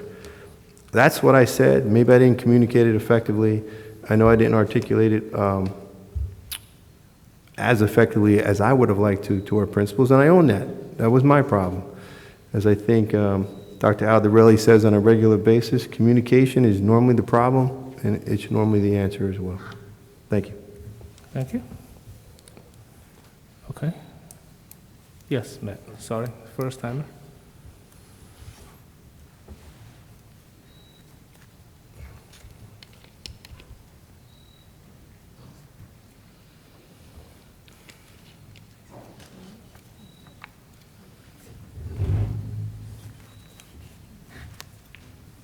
Matt Rebnacki, TA Vice President. Sorry, I should have been up here prepared. Thought there might be other people speaking. Actually, I have a couple things. Number one, on the transfer of funds, and I apologize for not asking it during the resolution time. There's something there at the top called charter school costs at $250,000. I'm just curious because I know we have sometimes like the non-public school funding, which we're just filtering money that's given. It has to go through the public school system. Is this a similar thing? If not, I'm assuming that it comes out of our budget. And what are these costs for? Is it Edison children going to charter schools, paying their tuition, or is there something else involved? Okay, number two, it really isn't. I got to agree with Ms. Maroney. I know I even have students commented about the debacle at these board meetings. It is kind of embarrassing. You know, the ethics thing, it should have probably never even got there. If I'm in a conversation with someone that's leading down that road, I'm going to say, whoa, you're going down the bad road here. You know, like maybe you should stop saying what you're saying. I've done that as a teacher. I've done it as a baseball umpire. Your next word gets you thrown out of the game before I actually throw the person out. Then if the person continues, absolutely, then, it's their own doing. Two other things I want to do on a positive note, however. JP Stevens has their Hall of Honor coming up this year. I know I'm personally going to recommend and nominate someone. I'm meeting with them tomorrow, actually, after school. But again, if some of our staff is younger, they don't know somebody, more senior graduates. It's a great thing because our students can see the pictures in the hallway. It's someone for them to look up to. So if anybody out in the community knows of anyone that's like really turned out tremendously, great. Obviously, we have a astronaut and athletes and successful business people and scientists and everything else. These are great things for our students to look up to. I'm here 33 years, and believe me, I have no knowledge of every person that's been through this school. So if anybody out in the community knows someone that's done something great, reach out to the school and let the people know about it. I know our chair people, I believe, are Kylie Lasko and Sherry Brandstetter, but I'm sure if you call Dr. Shalop's office or whatever and gave a name, that would be a way to get that person possibly nominated. The fourth thing I want to bring up, and last thing, is I want to, extend kudos to Mr. McDonald. He's a great videographer. He put together, and I hope you all saw it, a 9/11 video montage, basically, done here at JP Stevens. I was one of the people, there were 4 of us that were here, obviously, on that day teaching. But I even, thank you, by the way, I didn't get to see it. So I couldn't find a link anywhere, and like the next day, he sent it to me, and I responded to him. There was also footage from that day, and how much I watched it on the news and TV and everything else. There were things I never even saw that he had incorporated. Plus hearing the teachers, I know it was shared with the students here at JP Stevens. I don't know if it was done, district-wide or whatever, but it really was a fantastic job. I showed it to some of my family members who were very touched by it, and it was an excellent job. And actually, I don't know if there's any way to nominate that for some kind of like award out there, but I think it's something that the board should consider, because it really was a spectacular job, very touching, and just sharing the experiences from the staff and who was here at the time. It was exceptionally done well. So congratulations and thank you. Yeah, thanks, Matt. I can answer the charter school question. What we normally do is we budget on what the allocation was from the year before. And so that number that you see that we're transferring, that's the deficit we had from what the state determines what our amount is to contribute to charter schools. And you are right, those are Edison students that are choosing to go to, there's a variety of charter schools in our area. And we do pay for the tuition that comes out of our budget. So the state makes that determination, and if we move forward to next year, I want to say off the top of my head, it's about $900 and something thousand. That's a guess, so don't hold me to that. But we'll use that number as the baseline for next year. And if the state then determines in September it's more or less, that's what that adjustment was for. So Matt, thank you for the other comments. Just want to, you touched on the, about the ethics thing, right? So you say, hey, if it's one time, so get it going. The issue is this is 3 times, okay? This went on for 3 separate times. For superintendent to bring that issue to my attention, a private conversation, it's serious enough. If I don't do anything, if this board doesn't do anything, we are violating the ethics. We are. You can bring me up to the ethics board if I don't do anything, because that conversation was converted to me. And again, we have a board meeting together to clarify, to make everyone understand what went on. So that's very clear cut. That's a fact. Okay? So people can twist it and do whatever they want to do, but following the charge is the right thing to do.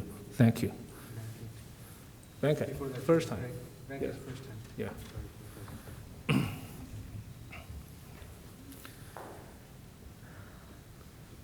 Sorry, I didn't see your hand all the way in the back.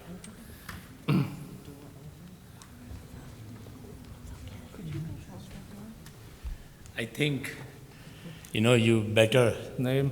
Venkata Bandi. I thought of talking for a minute and giving a couple of updates and leaving. But now you made me to wait for 2 hours. I'm Now sorry. I have 6 hours. I'm going to use it. You should be the first one who raised your hand. You should be I sitting all raised the way it, to the but back. you're not seeing me. I'm sorry, I didn't see it. You should move up. I think, first of all, I would like to thank Maria for coming every week. I think she is one person brings the true student issues with zero politics. Hats off to you for bringing those things. I agree. The second thing, Dr. Bregan, thank you for the update on the transportation. The 600 came down to 100 and zero enrollments. I think it's a great, tremendous improvement. I think we are not acknowledging the great work that your team has been doing it. I think within a week or two, if those things are gone, I think, the bygones are bygones, and let's move forward with the focus on the students rather than, looking at November elections. And Mrs. White, I have heard great things about you from your fellow board members and from the people. From the liaison perspective, you've been doing a great job. I think one resident here, the concern here is out of 1,800 transportation tickets, 300 tickets are addressed and 1,500 pending. It's not the problem of 1,500 pending. I think there is a first response, at least acknowledging that we know the problem. I think 90% of that noise will go down. Yeah. I think some of the mails and complaints are not even being responded. I hope if you guys can focus on the response time, take your time, say that it may take a week, it may take 2 weeks, based on the severity 1 and severity 2, but at least responding is the minimum courtesy. I think that would actually improve the trust on the help desk tickets rather than actually the numbers. Numbers don't speak the reality, because if there are 100 laptops broke, some of them may be a plain simple switch, or some of them may be taking longer hours. So it doesn't tell the reality. I think from the parents, there are a couple of questions. One to Mr. Shannon. October 13th, NJSLA tests are coming in. A lot of people are concerned that that test scores will be used for next year placement, so that the parents can prepare well, or they can see that, this is another pandemic year, we are not going to consider it. So October 13th, there are some NJSLA tests coming up, so parents would like to know whether you guys are going to use them for the placement criteria for next year.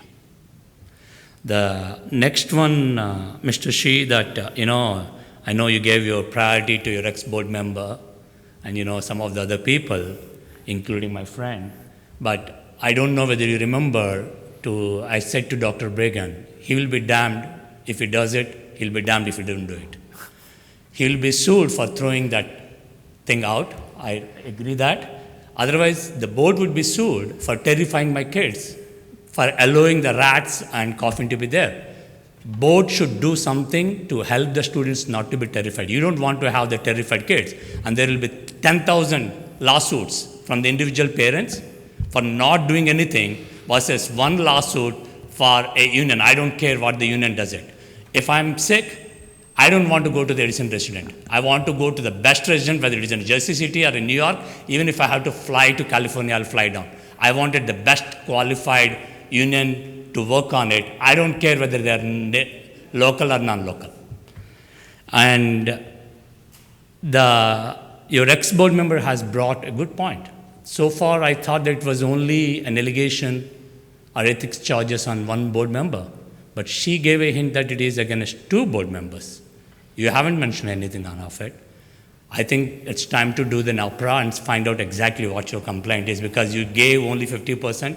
I'm sure that my friend Krista will come in next week with that Oprah comment and waste more time for you. Or sorry, not waste, will last more time. It would be better if you can explain who are those 2 board members and what that complaint is. Otherwise, we'll do Oprah and we'll get those things. That's all from myself. Okay. Who wants to address this thing first? Shanna of the NGSR? Yeah, that would be quick. The PSAT hold on October 13th.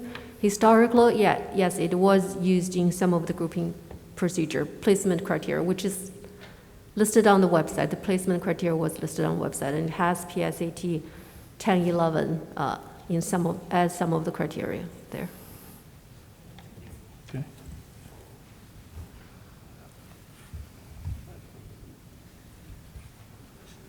Yeah, the ethics complains of one person. one board member, not two. No. I only filed one. I only filed against one. So, if next time we have an ex-board member come here, I will give them the opportunity to come to speaker. That earlier than anybody else. I will still continue to do it. People, they complain, I'm sorry. All right? So, Councilwoman.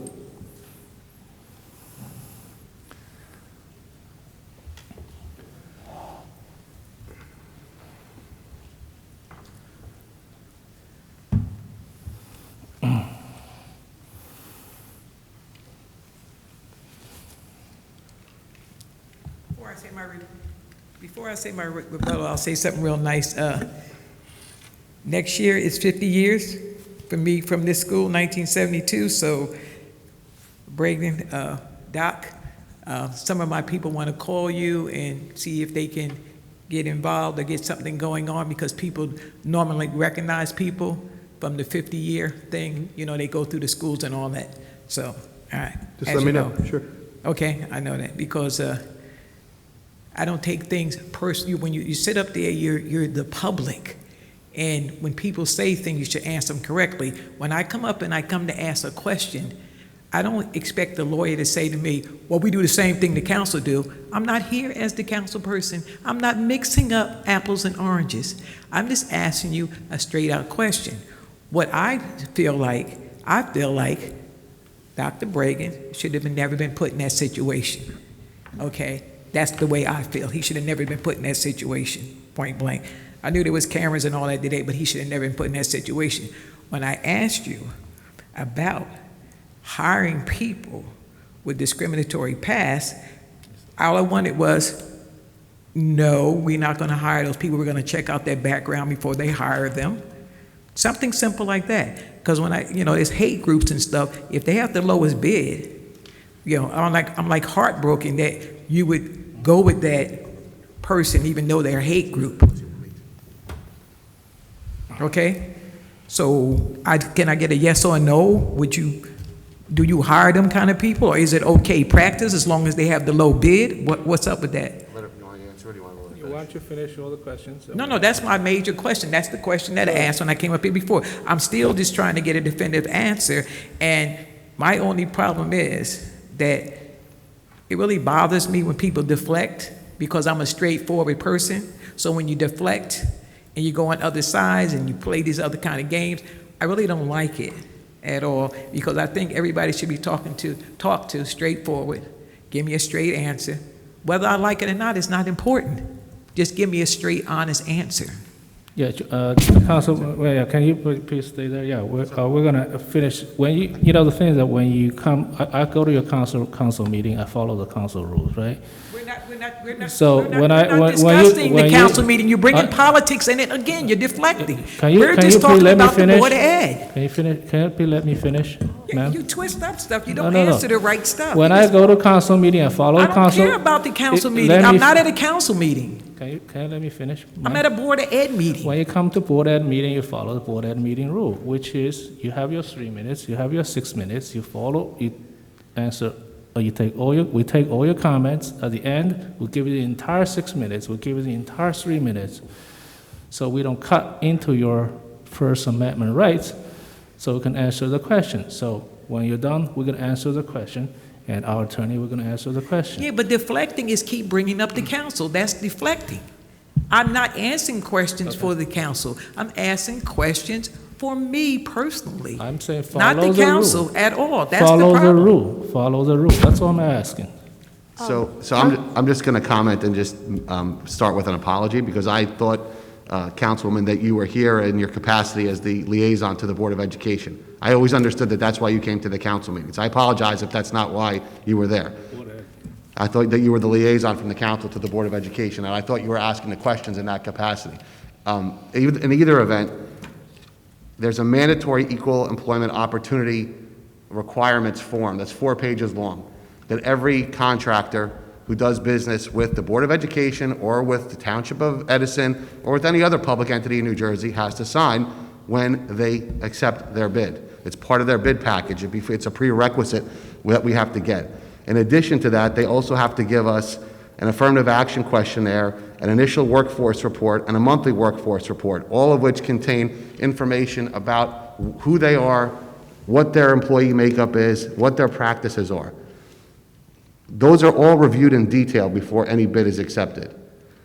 Once they sign that document, they agree not to discriminate against anybody, both on the job or at the job. We have to take them at their word at that point. We don't have the right to reject a bid. Now, if somebody comes to us and says, hey, we have an example of something that's happened, and we can prove it, that's different. And if that happens, they get on a debarred list, which is another separate document that gets reviewed, and it's part of the bid package. If they're debarred from working in the public sector because they've committed acts of discrimination, we would know about it. They're on the debarred list, and that also gets reviewed. So I hope that that answers the question, which I think was what you're asking was, could we hire somebody? I think the example you used that was like the Ku Klux Klan. The answer is no. We would never hire somebody that was the Ku Klux Klan because they would not be able to sign that affidavit in good faith. And if they did, it would be a violation and we would fire them. Councilwoman, I think there's a question from one of the... Yeah, I'd like to add a comment. Since we have Councilwoman Freeman here, I do want to bring something to her attention that a lot of parents are having difficulty with the before and after care program that Township provided to our school, the elementary school. Historically, Township do provide those programs to our parents so kids can go before and after school. And parents do pay a few $100s per month for that program. And this year, a lot of parents are going back to work. They can't go pick up their children or send their children to the school on time.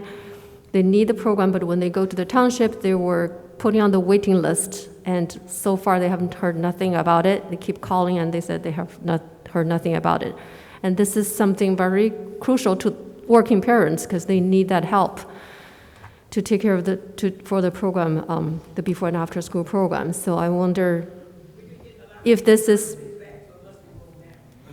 this has come to the Board of Ed as an issue. So I hope we can get some help from the Township, and since this is crucial to the working parents, and I don't want this issue to go nowhere, so I'm hoping that Joyce, you can give us some feedback or some updates in the near future. Yes, and we've been getting reimbursements back, so evidently there's some spots opening up. And if you do recall from the council meeting, before everyone here started talking about it, I screamed the alarm out about crossing guards, because I know it is, with trafficking and all this stuff going on right now, I worry about the kids and who's in what neighborhood and who might have to cross what street. So I set off the alarm ahead of time, and I'm glad you guys picked up on it. Thank you. So just since you're there, can I ask a follow-up question? So you say there are seats opening up for the... yes, because we're getting reimbursements. So Okay. there have to be seats opening up if they're giving us our money back. So the other question is the total number of seats that are available for the pre and after school program. Was there not the total number got cut because a short of staff, or the total number was the same? Just right now, this year the demand went up, and why there are so many people on the wait list? I just want to have some background on that. Another problem that we're having also, not with that, because I am on the YMCA board also. Okay. And we have a problem with busing, getting the children there also.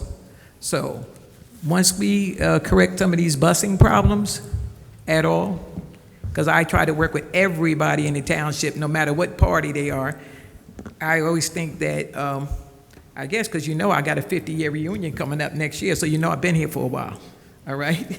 So I try to work it out most of all, but I try our best to make sure, because I really do actually care about the kids. I don't care about vending. I don't care about all the other stuff other people do. I really do care about the kids and how we move forward. So I'm glad that you guys put it on your website for us to look for people, for crossing guards. That's a huge, huge plus to me.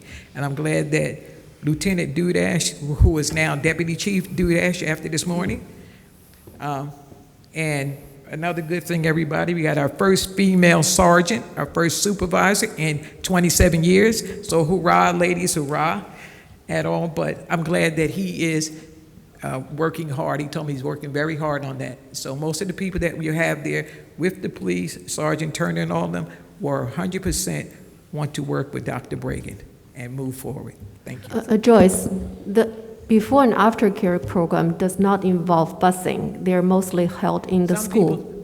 I know in some schools, but in some kids, it determines busing. But some different places, because I'm talking two programs. I'm talking the YMCA and I'm talking the school program. Yeah, so the overlap would also be with the YMCA, but because of the problems we're having with busing, and I'm not saying it because it's Edison, it's all over the United States that we're having problems with jobs like that. Because, you know, things cost a lot of money. Because, you know, I talked to another person yesterday, when they used to pay their waitresses $15, they're up to paying them $30. So if they're going to pay them $30, it's going to be hard to get a bus Joyce, driver. I think there's a confusion. The YMCA program is not the township provided No, ABC I'm connected program. to both programs, dear. I'm connected to both programs. 'Cause I know. sit on the I know. board, We're and only I go our out my way to concern get is the money for ABC both. program, which is provided by the township, Yeah. which does not require busing. Correct. But So we busing have, would not be the reason that these are not. somebody just told me that enrolled. we do have room in the program. I'm sorry? Yes, Somebody that's told why me a lot of parents okay. are on the waiting list and they need the help from the township. So I hope Very good. maybe next You meeting, got that- you got the when you opened come up to our spaces? meeting, you can provide us an update on this issue. If I don't have another meeting, because I have to go to some other meetings, because course. I'm more involved in, you know, I have other things I have to do throughout the community, yes. Jerry, I need to. Yes. So just wanted to mention something about the ABC program only because my kids have, I've been a consumer. Both my younger two kids went through the program. And for as long as I have known, there's always been a wait list on this program. And, Yes. and I was like, even 10 years ago, there was a wait list. And I remember my husband had gone 5 o'clock in the morning waiting in the line so that we get a spot in the program. And at that point, I had kind of inquired about who determines the capacity. And I spoke to one of the after-school, the aides who kind of see the kids. And at that point, I was told that the school district only gave these many classrooms or those many classrooms. So I think the first step is to figure out the capacity. Do you guys determine the capacity or the school board determines the capacity of children? And the second would be, how many people you can get in terms of supervision, right? So you would need a certain number of supervisors for those children. And the third, going to the YMCA, because I had explored YMCA also, because YMCA is slightly more expensive, but the YMCA actually picks up the kids from the school, comes to the school, picks the kid and takes them to the YMCA, and the parents have to then pick up the kid from YMCA. And if I understand correctly, if the busing is, if I'm trying to, extrapolate what you're saying, if there's a problem of busing, then the capacity of YMCA might have been reduced because now YMCA cannot transport as many kids Correct. to the YMCA, and that is why more people now, because they cannot get spots in YMCA, they are looking to the ABC program. So I think the first step is to just figure out what is the bottleneck and who determines capacity. If we determine capacity, we should do something about it. If you determine capacity, then you should see where your bottlenecks are, so that it's a good program, so that our kids can get, whoever needs. Okay, we need supervision, and I need to know the amount of the classrooms that you have available, the amount of classrooms that you have. Because the amount of classrooms, if you only have 5 classrooms, and you have a limited amount of supervision, because you have to have a ratio of so many kids per adult, then that becomes a problem. That becomes both of our problems, how that's done. So when you can get me the capacity and the numbers, then I can go back and I can sit down with our acting director and I can take care of it. I can take care of it by the end of the week if you give me the information. Right. Because I'm retired now, thank you. Hence the importance of Selton School. Board President Shi, can I just say Yeah, something? And I had no idea we were going to have this discussion tonight, but I spoke with Joyce Furcha, who runs that program today. And because I did hear there were concerns about wait lists and there weren't spots available in certain schools. Some schools there are spots and some schools there aren't. And what she shared with me was that the capacity is 15 students per guide, per worker, per provider. So that the issue really right now is not classroom space, because we'll offer as many classrooms as is needed. That the issue is the same issue that I think is that we're experienced with bus drivers and everything else. They just can't hire the staff. So that's what was expressed to me about the concern. So if there's a need for any classrooms or anything, we'll give as many classrooms as we can, as long as we can get the kids in. But I did hear from Ms. Furcher today that her concern was that they can't hire enough people. And the state limits it to 15 students per person. Yes. And I just wanted to add that sometimes high school students also volunteer at the aftercare program, so that would be one way to mitigate. They can work. They can work. Yeah, they can actually work, yes. I think it's 16 years old. And over, I yes. think my niece worked for them when she was 16 years old. But it's a lot of problem getting people to work nowadays. Every place I've been for the last 5 days said they're looking for people. Every place, so I don't know, it's a shortage of people at all. But thank you very much, and then we'll go forward with that since Dr. Bragan spoke about that, and they've already spoke together, so we'll try to find more people. But the students that are 16 and up who would like to have those jobs after school will be the best people to have at the jobs. Thank you. Councilwoman Joyce, just one quick question. If we have enough bus drivers for the seniors and they're having some extra time, we're definitely looking for bus drivers here in the school district, so it could pass the message along to them. That would be great. Thank you. Bus drivers for seniors. Yeah. Senior bus, for the senior citizens, they have bus drivers for the bus transportation. That's another hard thing. Getting this stuff for the seniors, don't open that can of worms, because that's another hard job. Yes, Patty.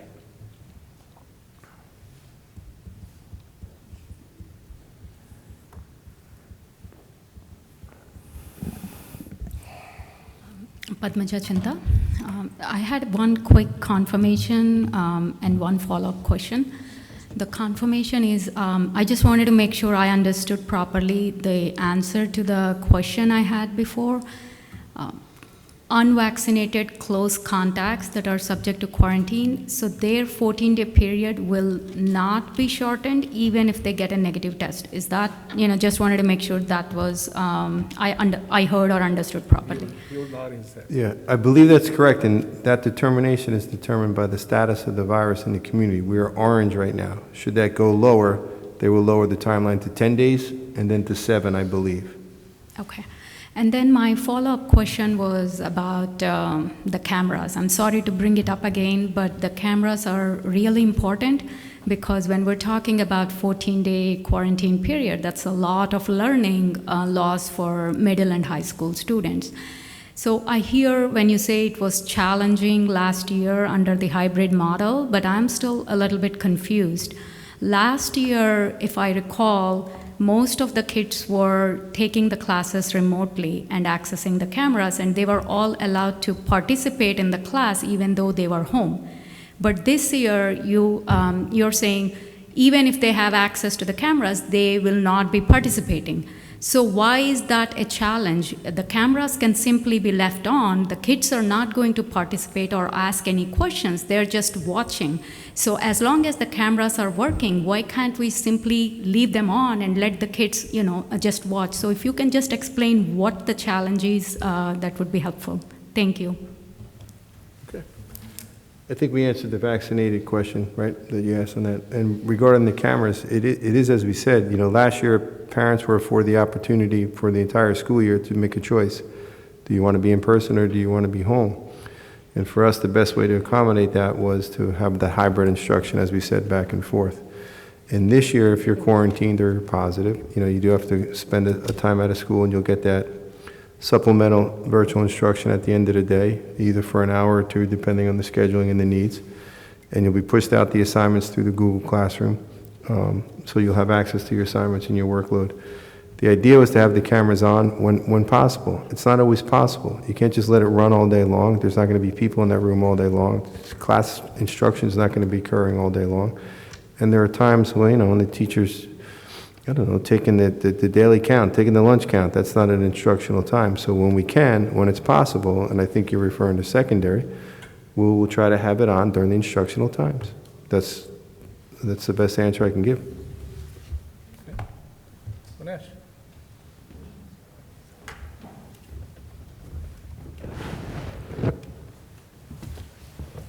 Dr. Bragan, you talk about cameras let's stay on it. It's a perfect subject.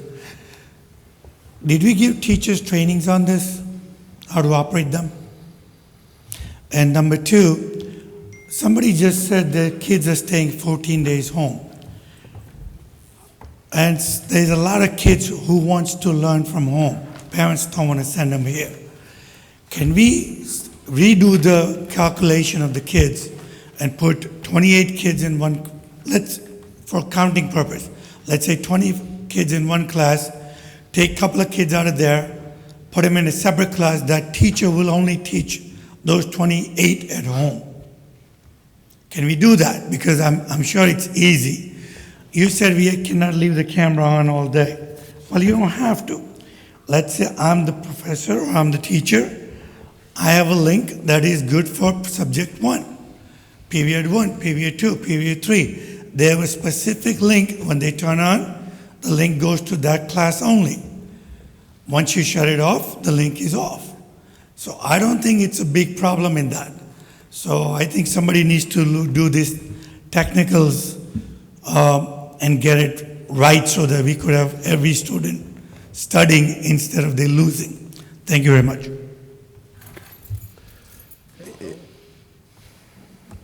In answer to your question, the staff did receive training.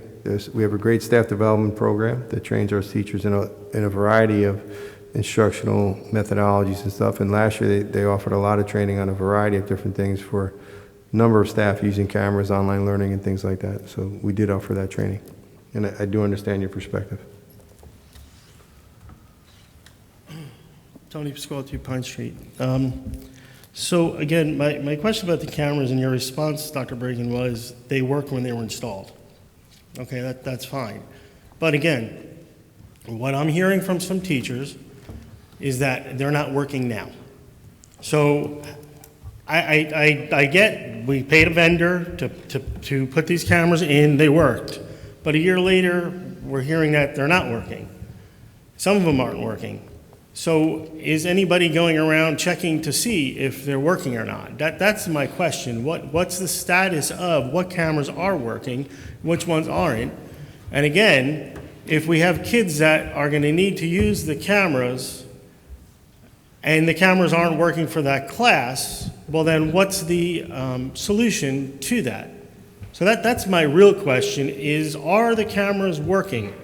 And if they're not, maybe we should get the vendor to come back and find out why. Or maybe we need to get somebody to come and check the cameras out. Or we need to have the tech guys get the cameras out.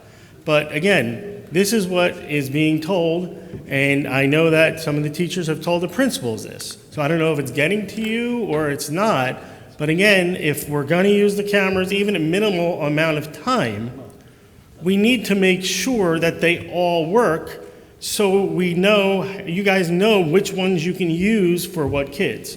So that's that question there.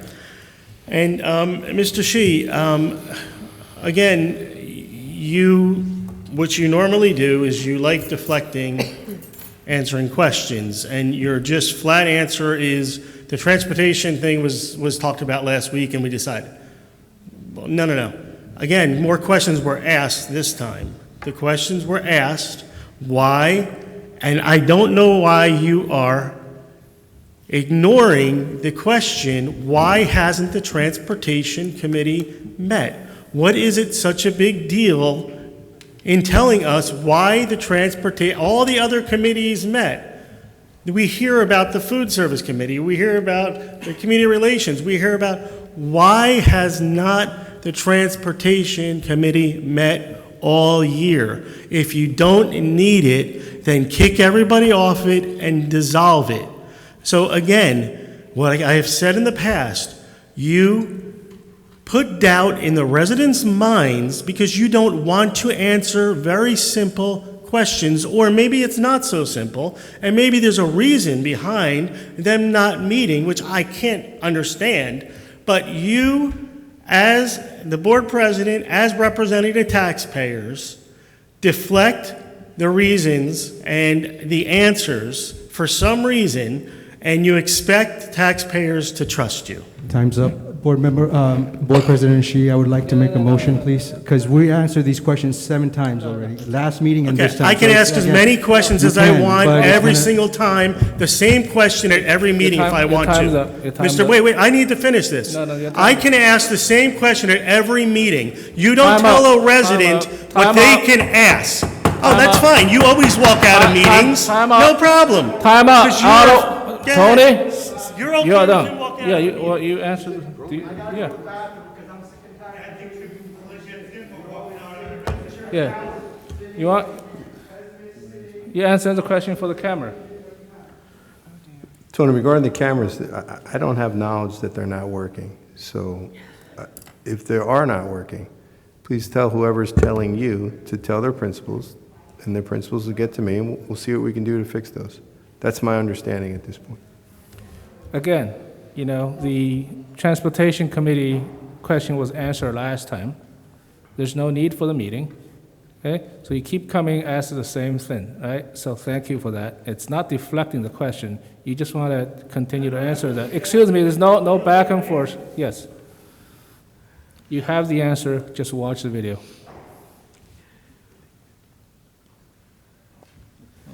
Wendy? Mr. Jerry? I know I don't have a problem you calling your ex-board member, but she's not a resident. Hope, people won't blame you that you're giving preference to non-locals versus locals. Okay. Just a friendly and lighter All note. right, thank you. I think Dr. Bregan and what Tony has said, right, but the only concern that I have is why teachers are going to private residents. Why are they not going to the principals? Why are they not coming to you? I think there is a serious problem. I hope it is true. And first of all, why those teachers? Was there any need? If it is interrupting the teaching, then the principal should be aware of it. Agreed. And the principals are here, they should be having the answers here rather than you are answering or somebody else is answering.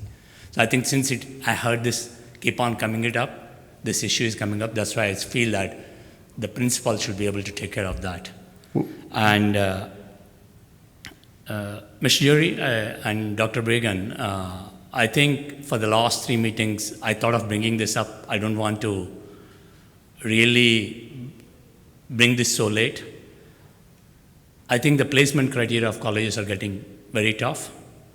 Some of the colleges are asking national level participations. I think last year, JP students robotics went to nationals, so that is one, but I'm told that it is super, super difficult to get into that club, participating in those clubs. And national merit scholarships are very few compared to the size of our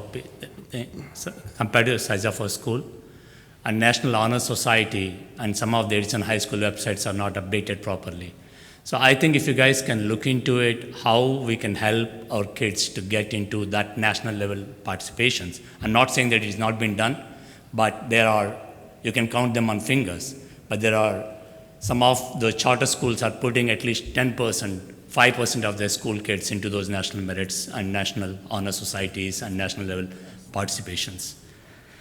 That is something that I feel that we should think about it now. I think, Mr. Jerry, that it is very important for people to know that the military academy and Naval Academy and Air Force Academy acceptance rates are less than 9%.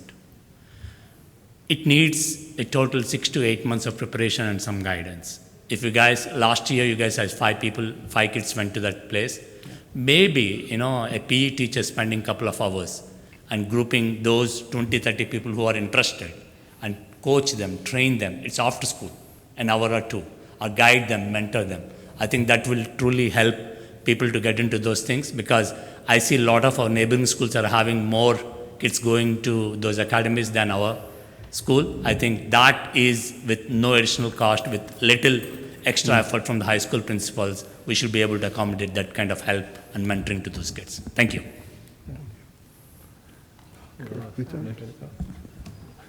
So, just for the military school, I just want to make a comment. We have Mr. Ravnik. He got accepted into the Naval Academy, and I know he has been helping some of the students, when they come to the military schools.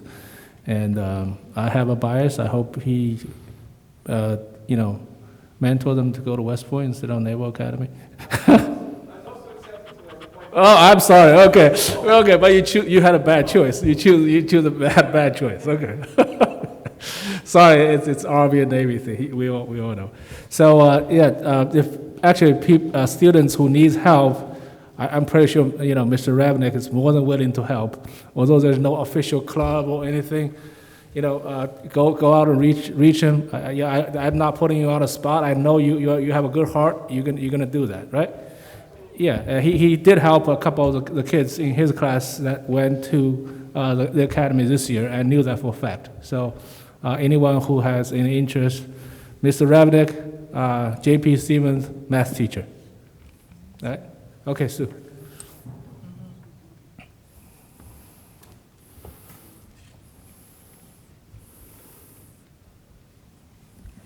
So as most of you know, I come to a lot of board meetings. I've been coming, my older son is going to be 31 years old. I've been coming for years to the board meetings. I've refrained from coming down here to make any comment, but as a parent who sent 3 children through this district, as someone who works for the district, but most importantly an Edison resident, I'm appalled at the behavior over and over and over again at these meetings.